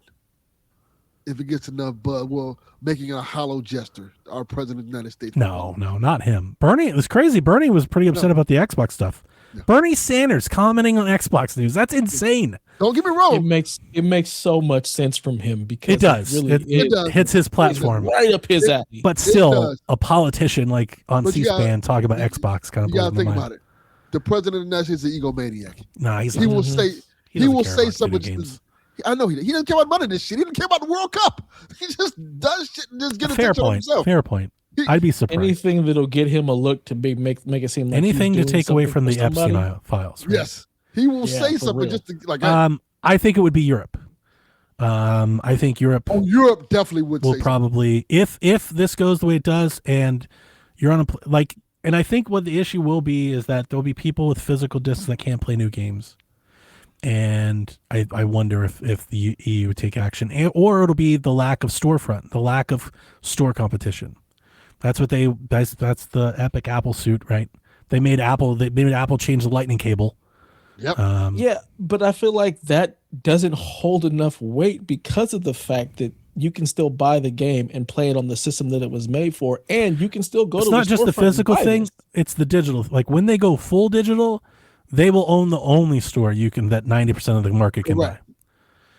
Not if they're still selling the stuff a code in a box. Like if you can still go to the store and buy the code in the box. But you I don't think have it's to going to buy it be from us. that's what. So you may be right, Dev. And this may never happen, but that's the Apple issue. Like that was the Epic versus Apple, is that they were saying you could have no other storefront than the Apple Store, and they were ruled against. I think if PlayStation does this, they are going to run into that. That's the thing that Steam doesn't have. Like Steam is also being sued for that now. Epic is actually a part of it. The people are suing Steam because nobody will use any of the other storefronts that are available. Yeah. There's 20 storefronts on PC you I can was buy reading about games that. from, but nobody uses them because they just That's use not Steam. Steam's fault. Right. And I think that's why I'm not worried about it in Steam's favor. I think, and it's not just a PlayStation. I think any console that does this is probably subject to that sort of scrutiny. I think they'll have to come up with some sort of competitive alternative marketplace, like some sort of key code reseller that can be some sort of competition. Yeah, I feel like that's not going to be a problem. Like you can go and buy a code in the box from anywhere you want. It's not really a monopoly. You don't have to buy it from us. Go here and buy this. But if they digital control the pricing, then it is. That's what the antitrust means. If they're so big they control the price, that's what that is. I feel like the same way retailers discount games whenever they feel like it now. That's the problem. Can they if it's digital? They haven't.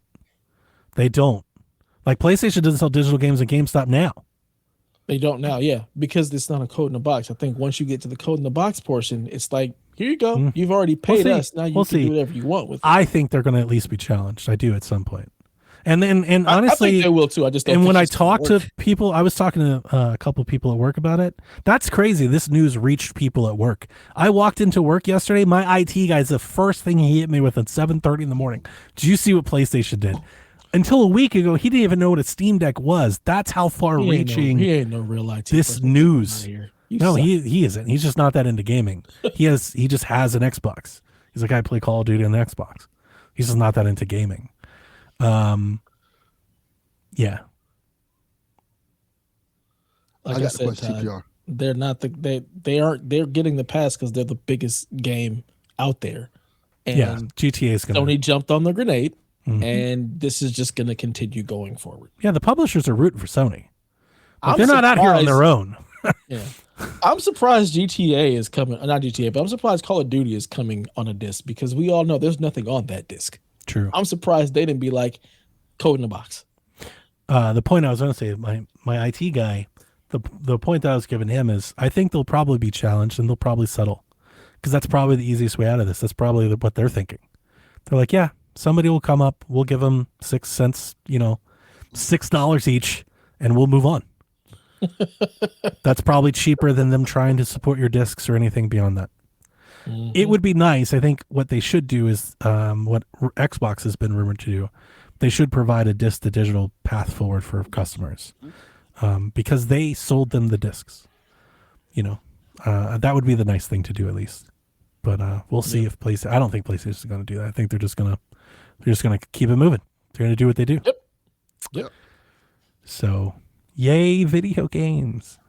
Everything's great. Terrible, terrible place. It really feels like more than ever, like, I mean, not that they ever cared about us as customers, but like they're really sticking it to people. I've been saying that. You know, like it's that. like the first price hike was one thing, but we're like fucking 6 price hikes down the road, and GTA's $100 fucking dollars. They're like, you never order a disc again. Like they're really sticking to people. Yeah, I wouldn't fault anyone for going, never mind. Yeah. They don't care about the art of games. They're in it. They're companies in it to make money. How can we make more money? Not even video game companies in particular, just companies in general have shown their ass to consumers. They're like, well, you don't like the price? Who cares? You're going to buy it anyway. And it's not, like I said, it's not just video game companies. It's companies in general as of lately. It's capitalism. Just straight up. They used to be like, hey, customer service, customer right. They're like, fuck y'all. Y'all pay this or don't get it. Right. Because they know they can't. And we're also dealing with it's not an excuse for what's happening, but it is a factor. A lot of these people buying these consoles are buying games or playing games they don't even buy. They're playing one game they don't even buy. Mm-hmm. That's a factor too. 1000%. So, Meta, Facebook has launched a new app called Pocket that allows users to generate interactive apps and games using AI prompts. The fuck does that mean? Xbox also mentioned that they're going to relook to do things with Minecraft that sounded rather Robloxy. I think big live service user-generated content platforms are going to be a big trend as we head towards the 2030s. Shit out, my nigga. What? NCAA football, EA College Football has added microtransactions to the single-player modes. What? Dynasty and Road to Glory, if you would like to upgrade your player, you'll either have to complete 150 seasons or you can pay them $100. And it's broken into smaller parts, but that's how much it would cost to hit the max level. $100. 50 seasons or $100. Guess what I won't be playing. Why isn't it like, let me ask you this. Why, like, this wouldn't be so bad if the transaction was like $10. Why would upgrading your coach or your player cost $100? Why is that the cost to skip ahead? $100? That's more than the whole damn game cost. In what math does that math? Probably because that's where they found that people are willing to spend to do the upgrades and get new stuff. God, 100 is insane. If they were like, yeah, it's $9.99, I'd be like, all right, like I'm not gonna buy it, but like that's not hurting nobody. $100 is egregious for a fake digital stats. Yeah. Pay us $4.99 to unlock Spider-Man's web sling. Wait. Would you like to complete the Fire Temple? Please process payment. like what I the think fuck? because of the fact that there are more people playing this game multiplayer than there are playing it single player. There's a audience that is just spending money, and that's probably where they got. This is where people will probably spend. They have not announced this. They haven't responded officially. Sounds like there's a blog post coming tomorrow.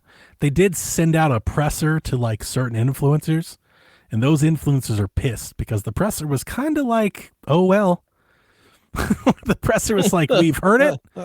And that was it. Like they basically just said, we heard it. They didn't say anything about it.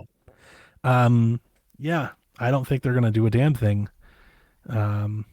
Big bummer. I hate to see it. Single player modes, Dev. How bad do you need to upgrade your coach? Like, is that the whole fun of playing the game? Single player modes. The process. I'm not shocked by this. when it comes to the sports games, I'm surprised this wasn't already a thing. I was like, they don't already have that in there. That's not something we've done the last couple of games.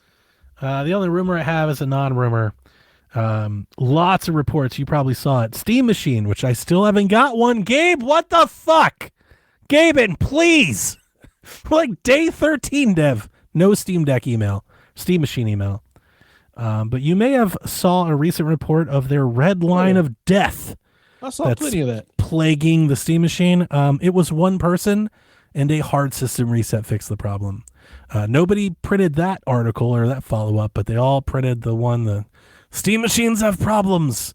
Red Ring of Death 2. Oh, I read all about it. It's memory training. Like it's just restart your system. That's so dumb. Yeah. It's so dumb. I think there was the amount of articles written about the red line of death versus what the actual issue was had to be 1,000 to 1, I think. This is why I don't bother with the internet, because it's, we can take this headline and run with it without doing any research, knowing that nobody's going to actually read anything but the headline. There's people out there that were like probably not going to buy a Steam Machine, but if they were ever interested, probably decided not to because Eurogamer was like, red line of death. If they didn't get in line, they aren't able to buy one. That's true. If you got I am in line, and you're not allowed to get one. Tony Baker's already made 10 sets of faceplates. Josh got an email. I still have no email. I've got Black Flag and nothing to play it on. I could play it on Haley Pass, but I'm not going to. I thought that'd be a fun Steam Machine game. Wonder how well it's going to look on the Steam Machine. That's kind of why I would like to try it. I'm interested. I will tell you. Here's what I'll tell you, because you know me. I'm combing through all the Reddits and getting all the news. Mm-hmm. The Steam Machine is more capable than I previously thought it was, and then generally people think of it. That's good. I've seen tons of 1440p upscaled looks fantastic. That's what most consoles are doing anyway. And that thing can do 1440 upscaled at 60 on like most games. Like a lot of games. Maybe not Alan Wake 2, but like 100 other AAA games. Like there's so many games it can be done on that I'm surprised that like it does feel like a lot of people are focusing on just like the heavy can it run Crysis, can it run Cyberpunk kind of tests. Well, that's what the PC crowd is all about. Of course. Let me see the new shiny, but the games you play, you'll be fine. There's a lot, like even like Forza's great on it, like even big game, God of War, Ragnarok's like Spider-Man, like these all run really well on it. So, like better than I thought. I honestly thought I might be playing a lot of things at 1080p. I don't think so. It's pretty great. And FSR4 seems to be doing a lot for it. So that's the news. Cool. Question time. TPR, we didn't get your question. We don't know. You're banned. Banned. Just cuz. Banned. Damn. Yeah. Quagmire says, did Xbox change the conversation? You just wrote the joke, Donnie. They created a whole new conversation. They didn't just change it. They like completely bypassed it and created something else. They fired the conversation. Yes. Yeah, they sure did. I think that's what they did. Yeah. Like I said, Xbox has traded off multiple players into other teams' cap space with draft picks and cash considerations. Mm-hmm. PlayStation has brought in a new analytics department. They traded the conversation because the conversation sounded too smart.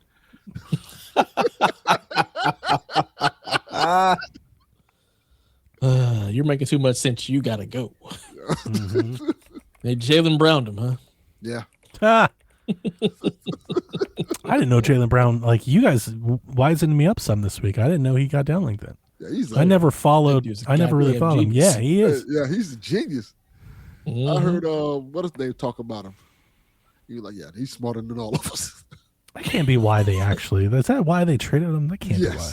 Look, man, smart black people, they feel threatened. So that's definitely part of it. Yeah. I heard Windhorse say that Windhorse was saying that like the analytics leading teams don't think he's worth like half what his contract they think he's really overpaid. I don't know what his contract is.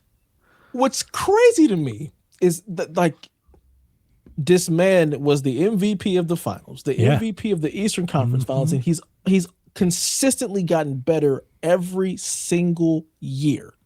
Yep. He won you the championship, not Tatum.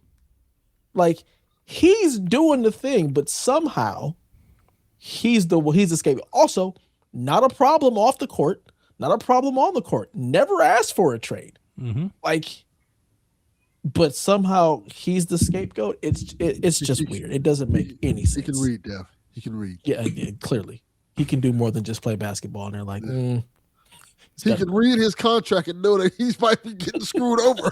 Like, fuck this. That's just what Windhurst was telling me. Yeah. I mean, every time I hear that, the Cavs are very analytical. Yeah. That might be why they weren't interested in the trade. I heard Draymond talking very highly about him. Like, there were lots of before he got traded. There were a lot of rumors like the 3 days ahead of time that they were talking a Jaylen Brown, Evan Mobley swap. I think that was flying around a lot of tables. It seemed like, according to the rumor folks, I follow a lot of NBA like news beat reporters, especially when the Cavs are kind of in the mix for things. I have a pretty good track record. Sounded like Boston was shopping him to like fucking a dozen teams. Yeah, they were trying to get rid of him forever. They were paramount on trading Jaylen Brown. They were trying to get rid of him before the season ended. Like, they were trying to trade him harder than the Knicks tried to get rid of Sprewell. They're trying to get rid of him harder than like the Pacers trying to get rid of Arteta. Like, this, like he like punched the owner or something. Like, they were like, he's got to go today. I don't understand how, like, why. That made no sense. Yeah. I wish the Heat would have got him. He'd have been a good fit. I can't wait to see him play against the Celtics and just completely. Yeah, that's going to be must-see TV, isn't it? Fire. Yeah. Everyone's going to tune in to watch the. Yeah, that makes sense. Yeah. Ugh. Haley wants to know how long until Xbox drops day one releases of Xbox Studio games from Game Pass. They've already done it. Call of Duty ain't coming to Game Pass. They've done it. It's already happening. That means the other ones. And that wouldn't be a Game Studios game. Yeah, I mean, you do wonder what all this might mean for Game Pass. Yeah. Ain't looking good. I mean, I could see them pulling. I mean, I don't know if they can pull day one games. Essentially, you had people buy up and sign up on an agreement. I don't think you can take that away without offering something in return. They offered a lower price. Yeah. Maybe. I could see that. I could see them retooling Game Pass into a PlayStation Plus like thing that's cheaper, and them just converting everybody. And if you already had it, like maybe they extend your time or double out your time or something. Yeah. I could see that. Garbage. I heard Ryan McCaffrey a long time ago. I had saw him talking about, he's always like floated the idea of like, instead of every game being day one, that like if you're a Game Pass member, you get like X amount of vouchers, like you get like a voucher every 90 or 120 days, and you can pick a game to like add. I don't know. Like, that sounds real messy. That's the Nintendo system that they got rid of. Yeah, kind of. They've screwed themselves. Look, Game Pass didn't work. It's time to no longer let people sign up for Game Pass and let people's contracts just run out. I mean, if you got they run out. If you're trying to make a box to sell games, you got to get people to buy the games to make it work. Yep. It's hard to do that if you're also offering this. Yeah. Yeah. It was the best deal in gaming until it killed the Xbox. It was a cool run for a while. It's a good run. It was real fun there for a minute, man. It felt real fun. Like, you're working all these. Felt like you were stealing. It did. Yeah. Like the family plan. You're like, holy shit! Why doesn't everyone do this? Yeah. You gotta have it. Apparently, you were stealing. I mean, it was. We were stealing. It was so good. It was like from every dollar. Honestly, like, it was reason enough to buy a console. Like, you should just have a console for this service. Like, now it couldn't be thought of any different. There's 60 million people playing this, but only 30 million Game Pass subscriptions. Fuck me, guys. It's been 10 years. Life comes at you fast. Yeah. Xbox then became a console maker, stopped being console maker, decided to be a console maker again. Yeah. Yeah. I realize, I think maybe I apply too much, I don't know, attachment to these sorts of things that most people don't. But I keep coming back to the idea that even if they do all the things that the Xbox fans say they want, that we think, like, if you want to sell consoles, you have to do, if they do all of those things and have games come out, I'm still in the places like, I just wouldn't trust it. No. Like, that's kind of the hurdle that I think will be really hard for me to ever get over. I think we already saw it, right? Asha did one exclusive game. So many people were like, we're back. And I'm like, boy, you guys just have real short, like, for attention span, just ready to forgive, right? I'm not. I hold grudges. I'm like, I can't get back in bed with that. I don't even know what that's like that crazy ass girlfriend. Like she might stab you. Yeah.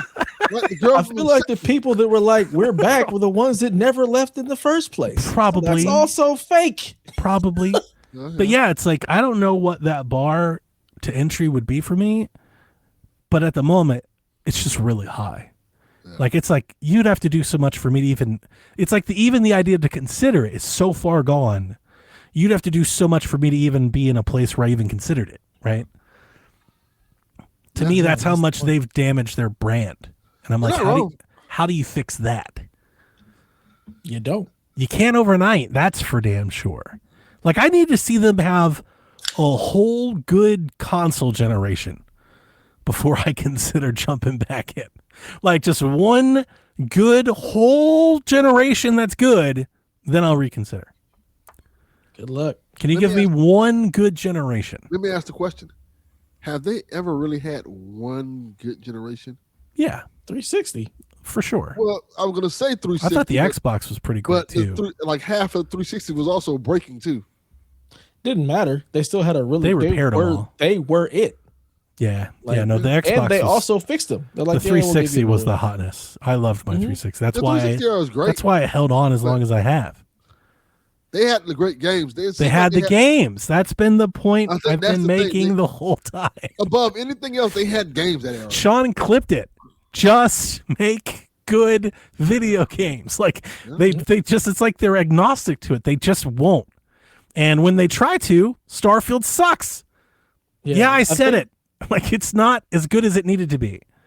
The problem is games just started getting more and more complicated. They got too complicated and cost too much and took too long to make. Like, that's the problem. But even then, PlayStation's still making ones that make people fucking perk up for. And they take forever, which is why Delvin's like, do I even need a PlayStation 6? Yeah. That's the difference. But at least they're bringing them. Games. Yeah, but Xbox hasn't had one. They completely. That's the problem. Like, if they don't need 10, they could have used 3. Donnie, Switch 2 has had like several. I know. This year. Switch 2's had 6 already. This year. Like, games aren't complicated to make and don't take forever. I think Sea of Thieves counts. I think Forza, Horizon, call it 4 and 5 or 5. I think those count. They've had a couple, but those aren't particularly console movers. And then you put those games on the other console. Indiana Jones might count, maybe. Yes. Like a couple games of consequence. Yeah. They don't have them. Where's Halo 3? Capcom has had Where's Fable? Where's the line? You're right. Capcom has had more. And that's insane. That's the problem. That's always been the problem. That's always been the problem. People will buy consoles if you make a game that makes people buy consoles. That's how this market works. When you also make them all free on Game Pass, it also kind of takes away the allure of it. And when you put them day and date on PC, we don't give enough respect to them going, we're putting all of our stuff on PC. Yeah. They're not giving enough respect for what that does. Like, if they were trying to fight PlayStation with both hands, putting all of your shit day one on PC, put one hand behind your back. Yep. You're losing so much of the addressable market because you're already addressing them. Yep. PlayStation dabbled with that, and what did they do? They said, they're like, we're not going to fuck with this anymore. Because they saw the writing on the wall. People like me, like, I don't need this. Yep. Deuces. Yeah. But I do feel like Xbox should, but I don't think they can because Microsoft makes Windows and they need that. They need to pick a lane. I was kind of on board for what they were about to do. Like, just pick a lane. Just I was kind of here for third-party PC Xbox. I was kind of like, yeah, they could be a better EA. Yeah. What's wrong with being the biggest publisher of games? Like, what's wrong with that? That feels like a great place to be. We make all the best games. And that's the thing. Everywhere. If Halo Infinite was awesome, this wouldn't have been a problem. If Titanfall had the thing, and if Titanfall was Destiny, it'd be great. It's like they've had multiple chances, and Xbox is the Browns. Whatever it is, the opportunity, they screwed up. Yeah. Oh, No Man's Sky was way better than Starfield.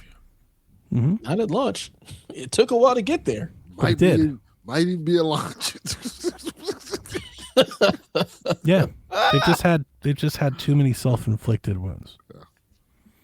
They need to get back. We answered Ribo's question. It was how much damage has Xbox done to their brand in our eyes? A ton. So much. I feel like So we answered much. that question. Almost irreparable. So much. Yeah. And he says, will we ever see another Doom Quake of the same quality as 2016 ever again? No, I don't think so. everybody. No. Those people don't work there anymore. They fired the person who made Hot Doom guy. Dude, the part that hurts, let me read this to you. This comes from GamesBeat today. The cuts came as idsoft's team was toying with different game ideas for their next game, including a Chicago, Louisiana gangster-style John Wick game called Fury, a new game in the Perfect Dark franchise, and a multiplayer co-op version of Doom. We could have had like 4 Hot Doom Slayers. When Perfect Dark got canceled on their new console, yeah, we could have all been Hot Doom Slayers together. Yeah. Just Doom slaying everybody. When Perfect Dark got canceled, me and Sean were talking about it on Sweet Hanks, and I was like, they have so much of this. Like, why isn't id like doing like a boomer shooter of Perfect Dark? Like just a little in-between game. Like the Starship Trooper is like a Star Fox. Why aren't we just fucking like, why aren't they just cranking out like one of those every 2 years? Just get a small team together, get your Quake on, get your Doom on, do Wolfenstein, literally in old like, demake it. Yeah. Not like Wolfenstein 3, you're still going to do that, but do Wolfenstein 3D. Do Wolfenstein Boomer Shooter. Like, it's there for the taking. You haven't made a Perfect Dark game at all, like since the 360. Why don't we just, I always kind of call it like, why don't we just get a point on the board? How about we just get on base? Yeah. Can we just get on base a little bit instead of swinging for the fences on every goddamn pitch? That's what Xbox is doing. They just close their eyes and swing so hard. It's like, I don't know, man. How about a couple leadoffs? Get some guys on base a bit. Ugh. That hurts. That hurts. Yeah. A gun fu game from id. Dude. That'd have been so good. That hurts. It would have run so well. It would have run so well. Been so fast and fluid. Now we're going to get that bad John Wick fu game we saw. I forgot all about that thing. We were like, what? Yeah. Yeah. Oh, God. Captain Awesome says, what has been your favorite moment of the FIFA World Cup? U.S. losing. Yeah, so we can stop pretending like the we U.S. care. losing and JV crashing out and Dev mocking him for it. That has been my God, I like. I'm a big fan of that. That has been my favorite moment. I pissed him off to the point where he was like, "Fuck it, you win. You could have it." I like that. I like that. It was delightful. Nobody give a fuck about this TV. Mathman nailed it. Nintendo loads the bases and then sends out Ocarina. Yup. Yup. That's why they sold 26 million Switch 2s. Because they're doing the thing. Yeah. Imagine. Imagine putting out good games. Yeah. My favorite World Cup moment is Hero Chicken Nugget Cookie from Team Japan. I don't even know what the hell that means. He's the viral fan. He kind of went viral. He was like on the news. They're like, are you? He's like, oh, yes, I'm so excited. And nobody knows his name, but it sounded like Hero Chicken Nugget Cookie. So like that became the TikTok trend, the Twitter trend, the Reddit trend. Everyone started calling him by that. I haven't watched any of these games. I was rooting for Japan because their fans are great and because he was hilarious. And I told you Japan was going to beat Brazil, and they were up at halftime, and somebody made a call, and they immediately lost like 30 seconds after halftime. And I've been using that to be, my hater self and when I'm at work, because we got all kinds of people that are pretending to be soccer fans, and I've been giving them the what's for the whole time. I'm like, I'm not buying it. None of y'all were soccer fans. Y'all just excited because they're here. Like, you're all fake. He's a big fat phony, Delvin. He's a big fat phony. And I told him that everything was rigged after Japan lost. And then I guess the other day was Argentina and somebody, and they were getting their ass kicked. And I was like, it's rigged. 0-2. And I said, it's rigged. They're not going to let it happen. And then some shit started happening when the other team came back. I was basking. I was like, I fucking told y'all. So I'm driving people nuts at work. Yeah, You missed it. In a single thing. I told you about the guy that's rooting for America so hard that we know who he votes for. You know, he wasn't there when America left. He got deployed. I think he didn't want to face the music because I was going to give him hell the next day. Like, I was ready for him. I was ready for him. Wow. He was so mad. The only thing that I've seen that I like, there's some player who apparently looks like Majin Buu. Oh, wow. You guys seen that? No, I have not. I don't really know what's going on. It's some white player. And it's just like a face that he made, and then they just put like the swole version of Majin Buu next to it, and he looks just like it. And when he found out about that, he was like, "Yeah, I don't disagree." And people have just started drawing him Leaning as into it. Majin Buu and Nice. stuff. Yeah. That's good stuff. Yeah. Yeah, I've not really cared for the soccer games are boring. I'm done with the event. Like, I'm ready for it can go on now. My favorite thing about the World Cup, the women. That's it. I ain't even seen them. Yeah. I've seen a lot of them. Yeah, goddamn gorgeous. Like where are these gorgeous women coming? Why do they like the sport so much? I don't know, but hey. Because the players are rich. Well, they're a different type of rich. Yeah, they're very rich. They'll put LeBron in them to shame. They're very, very rich. They are a different type of rich. Yeah. Soccer is apparently very lucrative. Boring as hell, but lucrative. Yes. Oh, he's like a Brock Lesnar of fucking soccer players. Also, Yeah. also, FIFA, I don't know if people know this, FIFA, very corrupt. Oh, yeah. Very, like, historically corrupt. That's why I was making the rig jokes, and it just started to work in my favor. Like, I'm like, see? I know a lot of people who don't realize that, but FIFA's very corrupt. It's fucking Ivan Drago over here. You think the NBA is corrupt? No. Did I watch Dolph Lundgren work out once in Atlanta? It was in it's like shortly after the Olympics, like 98 or something. Oh yeah. He was perhaps the most like impressive person I've seen in person. Like, was fucking huge and was yoked. I was like, good God. I'll never forget. I was like, I don't know, like 10 or 12 among men. I was like, Jesus, this man's terrifying looking. What era of that is? 98? Like, he's legit, I don't know, but he felt every bit of like 6'7". Like, I've been next to The Undertaker, and I feel like he'd put him to shame. I've never been in the room with Brock Lesnar, but I feel like Brock probably has that same effect. Yeah, Brock is a fucking beast. Yeah, I can see that. But Dolph's like, that must have been the Ivan Drago man. era for sure. He was sick, dude. I was like, it was insane. He was doing power cleans through a window, and my dad pointed him out, and I was like, wow.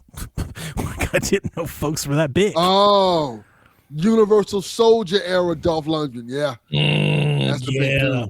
That's the big dude. It was insane. I've told that story a bunch. I'm like, yeah, I watched Ivan Drago work out once. I was like, God. That's back when them stories was pure. Best steroid. Pure roids. Just that good stuff. Not mixed and cut. No, this is from the source. The source. Oh, he was in the new Masters of the Universe? Yeah, he has a cameo in it. It's a pretty good cameo. I never watched that. I know I've heard about that, but I never watched that. What's the Expendables thing? I never watched any of those. Have you guys? Oh yeah, I love the Expendable movies. You love them. They're worthwhile. The first two trash. So of course, the moment I saw it, I was like, "There's no way that's good." Like I definitely judge that book by its cover. It's dumb fun. The first two. After the first two, they get awful. The last one is goddamn unwatchable. It's really bad. Wow, I could see it. But the first two are fun. The first two are really fun. Kind of shenanigans. Like I've been around a lot of wrestlers, and some of them are really big. Like Khali was the guy. Like Khali was huge, but not like steroided Dolph Lundgren, like it was a different kind of huge. Yeah. Like Dolph would have kicked Colley's ass. Yeah.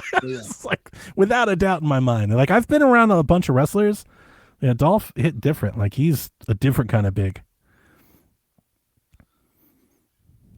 I used to know a guy. I used to call him House. House. Because it's like he took all a hell of the a nickname. steroid. He was a big black dude. He was a bodybuilder, and he looked like he was like the size of a small house. like a shed. Like he had to like when he walked indoors, he had to turn sideways and stuff like that. I'm like, bro, you need to relax with the steroids. And he laughed like I'm not going to say, fam, stop lying. It's another vote from Snurts. Maybe I have to watch that one day. It's fun. It's a dumb fun movie. It's a dumb fun in the vein of 80s action movies type thing. Yeah, my mom loved them. She had several of them. I've never seen it. The first two are good. Are you kind of like me?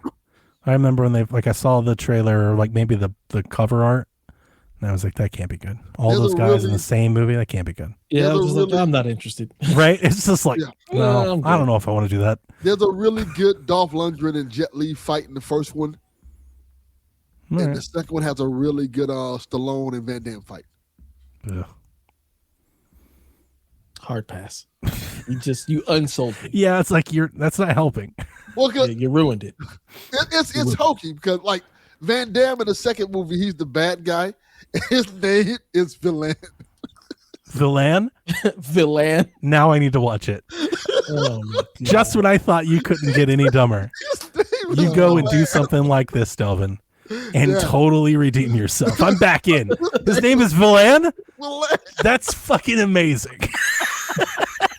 Why didn't they put that on the box? Yeah. Look, I would have watched it from the jump if I knew that piece of information. Yeah. Dumb Van Damme, you've got me. I'll watch that. Yeah, that's some Street Fighter bullshit right there. Funny. It kind of He is is. funny. It kind of is. He's kind of like a Street Fighter villain in that movie. Yeah. It's ridiculous. Wow. Villain. Jesus. Villain. Crazy. John 32 wants to know what are the best and worst trades of the NBA in the last 2 weeks. And he also says, who's in the NBA finals next year? Pick your East and West contender. Oh, God. I don't know Not if we the can do that. Raptors, John 32. Not the Raptors. Yeah. They got Kawhi and Scotty could be pretty sick. Mm. No? It's not the point. It's not the point. Okay. All right. Sorry. It's just not the Raptors. Period. It's not going to be the Bucks. No. Getting rid of Giannis and Bobby Portis for Tyler Hero is not a good idea. Yeah, that's one of the worst trades. That's a terrible trade. Ugh. I also happen to think the Blazers trading for Ja, that can't be good. Oh yeah. They got like 8 guards. They said they're going to play them They all at have the same all the time and guards. shit. Yeah. All I the don't know. guards. I don't know what What are they're we doing? doing. I don't know what they're doing. Paul George is by a mile the best trade. Mhm. At least for the 76ers. The worst trade for Boston's Yeah. fans, but they got fleeced. They sure did. They just gave Jaylen Brown away. They could have put him on the Shanghai Sharks for all we know. Like they were like, anybody take him, please. Yeah. The Philly got him for not. Daryl Morey's killing himself. He got fired right before the opportunity of a lifetime fell. He's got to be killing. He's got to be just furious. That was the first thought I had when I saw the trade. I was like, dude, Daryl Morey, I need the podcast. Because I bet he's just fucking I bet he is livid. I don't think That's- they did math, man. That's all I can really say. I haven't really been keeping up with it as much. Yeah.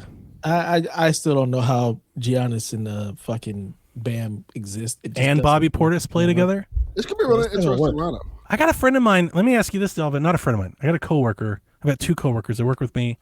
They're both from Miami. They're Miami Heat fans, and Okay. his dad is not what I would call an educated basketball fan. Shanavian is, but they're both big basketball fans. Okay. We had multiple arguments over the weekend. They both think that LeBron, Bam, and Giannis work. In my head, there's no way that works. How? Oh. Who's shooting? That doesn't work on the NBA. You cannot have all of them on the same team. I will tell you why they think it works. Because they also thought Wade, LeBron, and Bosh worked. Yeah, but those are complementary did. pieces. Yeah, We're not. It did work, But- and they all were willing to sacrifice. But they what play had to different make it work. positions. But this is the thing. Yeah. They think 3 stars together, they'll sacrifice. That's not how that's going to work with this team. You're gonna have LeBron James, Andrew Wiggins, Giannis, Bobby Portis, and Bam Adebayo. I don't think it works. The same. Absolutely not. I don't think it works the same. I think it'll be. I think LeBron coming back to Miami or Cleveland is a good story, Yeah, but I don't think it equates to winning. I've told you both. I haven't been moved from this. I've thought all year LeBron was coming back to Cleveland. I still do. Yeah. And I was telling them that, and they were giving me all the reasons why they were like, "No, he's coming to Miami." And in my head, I'm like, I don't think Miami's really in consideration. I think the story's good. I wouldn't mind him going there. I just don't think the basketball situation is anything remotely appealing to LeBron James. If I He's was- smarter than that. Yeah. He would never do Doesn't that, make I any don't sense. think. Nope. Not without multiple trades agreed upon before he signs. Yeah, that half that team gonna be gone. Yeah. yeah, I You- need some shooters. Real shooters. Like, it can't be Yeah. Wiggins. And they re-signed No. him. Wiggins got real money. You know? Yeah. I think Bam and LeBron works together. I think Bam and Giannis. I do too. I think Bam and that Giannis, works. or Bam and LeBron and Giannis don't work Giannis. together. Not at all. It's too much in the paint. You're too clogged. LeBron needs space. Yeah. That's the thing. That, especially I especially as he's older, he needs more space now. Yeah. Like LeBron plays. Bam completely turning into a Chris Bosh archetype next to Bron. Yeah, Yes. yeah. I can But totally Giannis see can't. that. Giannis Giannis, isn't. no. He can't. He's But not capable of it. I don't think LeBron's gonna be playing all them games either. It don't matter. Yeah, I don't. Like it don't work. Not as well as it works in other places. Correct. Yeah. Cleveland is a seamless fit. Yeah, He literally slides right into the lineup they have. and also it's a feel good story. It Coming is. home. If he's going to make the documentary and stuff. I feel like Miami or Cleveland feel like feel good stories. The moment LeBron made amends that he was not going to have a max contract, like it shot my, he's coming back way, like almost, I'm like almost at 100%. Like before I was pretty high. I was like, I think it's probably like an 85% chance he's coming back. Now I'm like 99% chance. Like I don't see it really anywhere else. I don't even think Philly. I know they're trying to get in. I don't think Philly. I feel like I that's said, clunky. That doesn't work. I think either Cleveland or Miami. Yeah, I would probably agree. Those are my 2 picks. I think he would probably choose. Apparently, he's hanging out with Draymond this weekend to talk about going to Golden State. I don't think that's as good a basketball think- situation. I He don't could think do that's- it. I could He see can it. do it. They're friends. They play in the Olympics together. But that's all that is a feel good story. That's not real. That's not real That's not basketball. even a feel good story. That's a ring chaser story. I don't Correct. Think I don't even think it's a ring chaser story because I don't think they're close to chasing anything. Oh, I don't think so either. But I I feel don't like either. that's I don't either. that's That them team trying is- to be like the Houston Rockets when they picked up Barkley and Pippen and Correct. That team is fighting to make the 5th seed. Like they're That not. is the basketball equivalent of the Expendables. That's what that is. 1,000%. Yes. Like nobody's like people don't think that's gonna be good. It'd be a fun documentary though. Yeah. I'm not against it. I want him to just go to the Cavs. Just please, just get the fuck out of here. Go and be done. Nobody like Ready for you to ride off into the sunset. if he's doing the rumored documentary, there's no team that's going to give him full carte blanche over the team like the Cavs will. Correct. And I think maybe more importantly, there's no stadium in the country that's going to embrace him like the Cavs will. Like if you want the documentary and you want the moments and you want that pageantry, Yeah, it's Cleveland. got to be Cleveland. Cleveland, Because Miami's a close second. the Warriors in November 29th on a Tuesday night, it's going to be dull. Yeah. It's going to be once the pomp is gone, it's going to be quiet. Where they won't. The Cavs will bring it all year, whether they're good or bad. Doesn't matter. Yeah. Like I think the most of Cleveland's just here for him to be back. They don't even care if they win.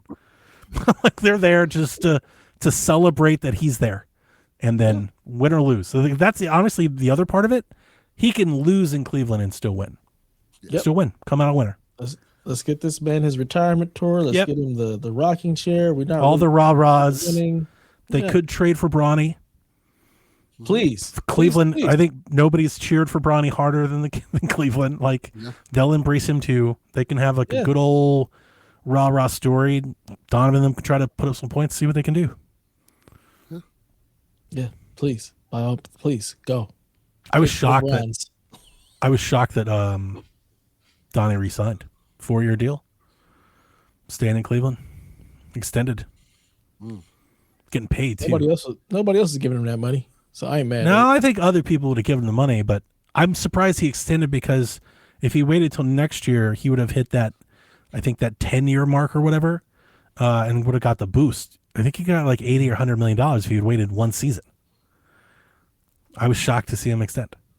I mean, maybe it was him doing that, just so we can go ahead and pave the way for LeBron to get here, because we also know that Harden did something similar, like he opted out, and we haven't heard. And there have been a lot of rumors that he may get a 3-year deal as they smooth his money out to make room. And it feels like that. It feels like Cleveland feels like they either know or they think they know. Yeah. Yeah. Mathman wants to know, have you played games that have made you laugh out loud and on a consistent basis? He's experiencing that right now with Dispatch. Dispatch is a good one. Tales from the Borderlands. When you say laugh out loud, they mean like writing wise, not like doing funny stuff. Yeah. I think so, yeah. Trying to think what else. Definitely Tales from the Borderlands. South Park Stick of Truth. That's a good one. I have that and I've never played it. That's a good game, Dad. That's a great game one in time. It's general. real fun. It's real fun. I think other games that make me laugh out loud. Saints Row. GTA. Saints Row is pretty funny. GTA, yeah, that's GTA. I think those are very funny games. I feel like the ones that are going to be on here for other people are going to be like the simulator games, the Goose Game. Like those are supposed to be kind of campy. Well, I didn't like those as much. Guardians of the Galaxy. High on Life is one that people like a lot, right? I have not played that one yet. Don't know. Yeah, Guardians of the Galaxy had some moments. Yeah? Yeah. Yeah, he's saying, the writing is like the writing that made you laugh, not the physics or right. nonsense that That's you what I can was do in the thinking. game. Oh, the Yakuza games. Yeah. Yeah. Yakuza games are pretty funny. Yeah, that's a good one. The ones I never got into is Grand Theft Auto. Dispatch didn't make me laugh. Like I wasn't laughing at Dispatch. Well, there are a few moments in Dispatch. Maybe it was just the choices that I picked, but I don't find it comedic. I don't know. Interesting. Yeah. I love that game. Absolutely loved it, but I wasn't like But not laughing. because of that. Mm-mm. I had a lot of people that want me to play it. I just wasn't all that interested. Yeah, I got nothing else that made me laugh. GTA is probably the only thing I can think of that like actually made me laugh. Far Cry 5 particularly, I was laughing a bunch. Coming across some of the different characters in the world, some of the missions are very stupid and silly, very funny. Oh yeah, those people annoy me. Yeah.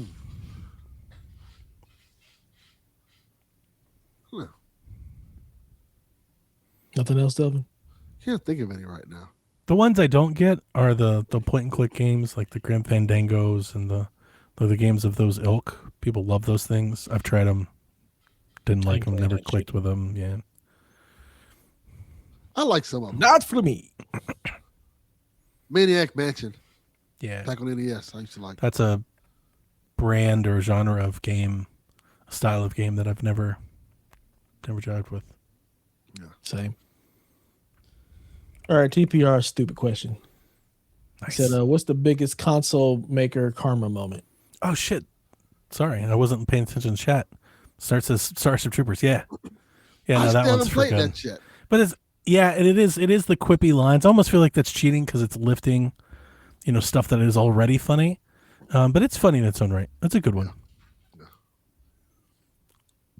A lot of boomers. Oh, I got one. Okay. Fashion Police Squad. Oh, that's a great FPS.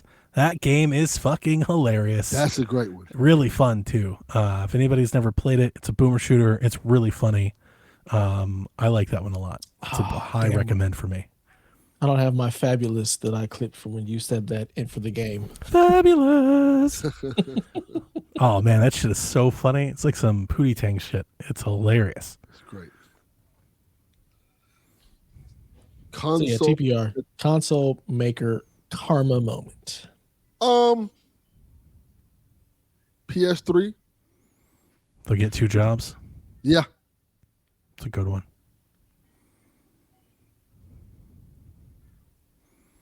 I mean, if we're just going off of like infamous moments, I mean, everything Don Matrix said, but particularly we have a console for them. Yeah, I mean, was that's probably the GOAT, right? Like in what world did anyone think that was a good answer to that question? Yeah. That was the worst possible answer you could have given to that question. No comment. Walking away would have been a better answer than the answer he provided. I thought that shit was hilarious. We've got a console for those people. The Xbox 360. Oh my god. Wow. I love it. Oh my god. Oh my god. It was so bad. I don't know about the karma part of the question.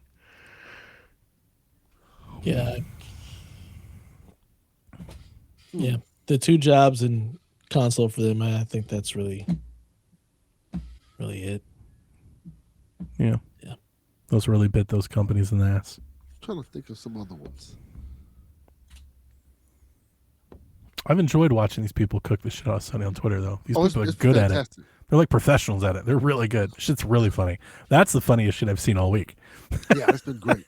And it's on every tweet now. Sony's The trying person, to it's even the developer studios. It keeps going down the line. Everything attached to the brand. Like they're trying. I don't think it's gonna matter, but boy, are they trying. They're like Not gonna matter in the least. teasers for Wolverine. Like we see what you're trying to do. We don't give a fuck about that right now.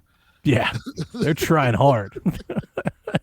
The person that did the fuck Sony in discs, like they stacked all the games. I was like, damn. That was pretty funny. Well, that was our last question, gentlemen. Yeah. This show was the best thing about gaming this week. You ain't learn about that. For sure. And over at Nintendo, it's just like fucking playing Rhythm Heaven Groove, acting like nothing's matter. I'm like, Yep.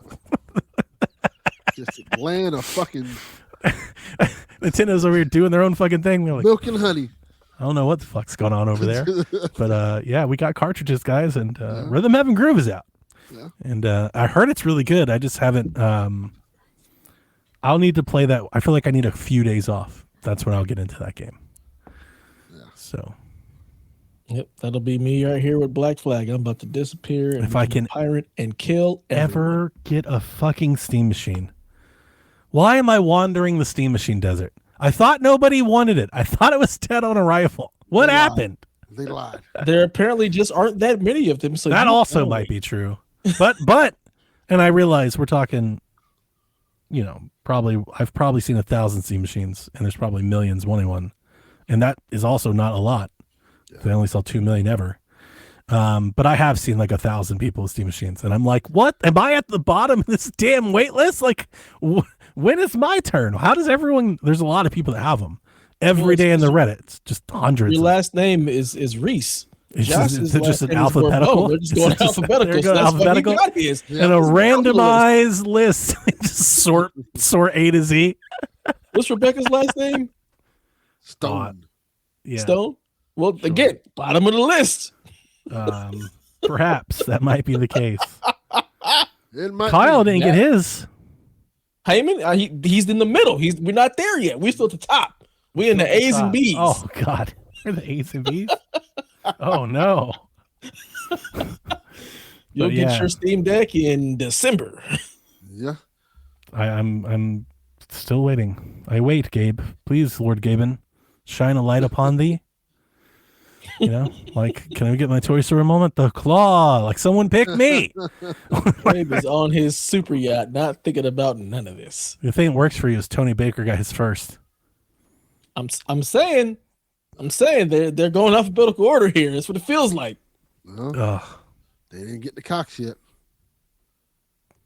You ain't getting one. You realize this, right? They gotta skip me. Did you get on the wait list? Over you. Yeah. I didn't think you were getting one. Of course I was getting one. I didn't know you were getting one. Of course. family is getting one. Oh shit! I didn't know that. I must have missed easy that. way, well, not cheap, but easy way to get into PC gaming. That Delvin wants none of the frills. He's like, I just want to turn the thing on. Delvin, this is gonna play better than my Steam Deck. Yes, Delvin. On my television. Delvin, what up? We're getting Nintendo Shack faceplates.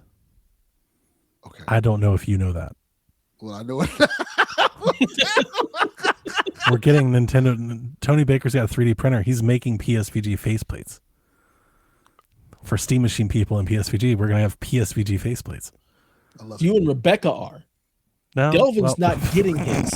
His shit is going to fall off. What are you talking about? I also have not gotten a damn thing. You haven't gotten, but again, you're not Delvin. So yours is going to come eventually. His ain't never making it to him. We've seen how this goes. Never going to get there? Mine's going to get there. The Amazon driver's going to fucking boot it. Red line of death. Like a scud. Turns it on. Just He's going to get that email. He's going to pay for it, but they're not going to take the funds out of his account for like a week. Then they're going to double charge him. And then they're going to say it's suspicious activity. Shit. Yeah. But then it's actually going to receive multiple delays before it actually gets to him. Then it's going to be like it was delivered, but it just was never there. Never there. Yeah. Delvin Jr. trades it in before Delvin ever sees it. That sounds very accurate. I didn't know you were getting one. That's cool. Yeah, definitely getting one. Well, if it's any warmth to you, I've been following it a lot, and I think it's gonna surprise people. Like actually how good it is. It's not better than other things, but I think it's gonna surprise people how good it actually is. Once they fix the NVIDIA thing, I will go ahead and I have a PC just waiting for SteamOS. You're gonna pop over. Once they fix that, they're working on that. I'm gonna throw it on a different PC and see how much it works better. I think a lot of people are. I think that's got to be a big hurdle because a lot of people have NVIDIA GPUs. Yeah, I mean, honestly, like the Steam Machine is like, here's how we get SteamOS out there because everybody named mom is trying to build. Of course. So, I love that all the videos, all the trends are. I built such and such a better Steam Machine. It's like, guys, the plan's working. Do you not realize what you're doing? Like, you think you're clowning. Like, that's the whole point. Yeah, so that's the whole point. We will see. Just like the Steam Deck. Worse on NVIDIA, I'll see. And because I don't give a shit about the form factor. Sure. Yeah. That shit. I like the idea that with both the deck, although maybe not as much of the deck, but with the machine, but with both products, they're essentially trying to rattle that manufacturing market that only focuses on this year's was better than last year's. Like they're kind of being like, that's not the only way to sell hardware. You can sell hardware differently. And I think that's what the Steam Deck and the Steam Machine represent. And just like the Steam Deck, when the Steam Deck showed up, what did we see? Everyone else, their mom is coming out with their own version of that. Yep. I think we'll see the same with the Steam Machine. I agree. I think we'll start to see other small form factor or just compact PC pre-builts, SteamOS focused for people. Not even small form factor. Yeah, they don't even have to be. You could have PCs. You could have a killer rig. Yeah, like they could do that too. You're right. Yeah. Especially when you have the ability to dual boot it too. Mm-hmm. Yeah. Good point. But yeah, that is fun because it's like, yeah, that's kind of the whole reason they're doing this, guys. Mm-hmm. They want you to build your own. They want you to make their own. They just want you to use SteamOS. They just want you to use Steam. Steam Deck and Steam Machine are just the Trojan horse to make SteamOS the thing. That is 100% it. Yep. All right, well, that's the end of this episode, ladies and gentlemen. So until next time, please play some video games. Nobody's sleeping in the middle of the bed. The middle of the bed is only where you do the business. But when everybody's ready to sleep, it's the side of the bed that can't be beat. It's the middle of the bed where lovers meet. But when it comes time to slumber, it's the edges. Ooh, the edges.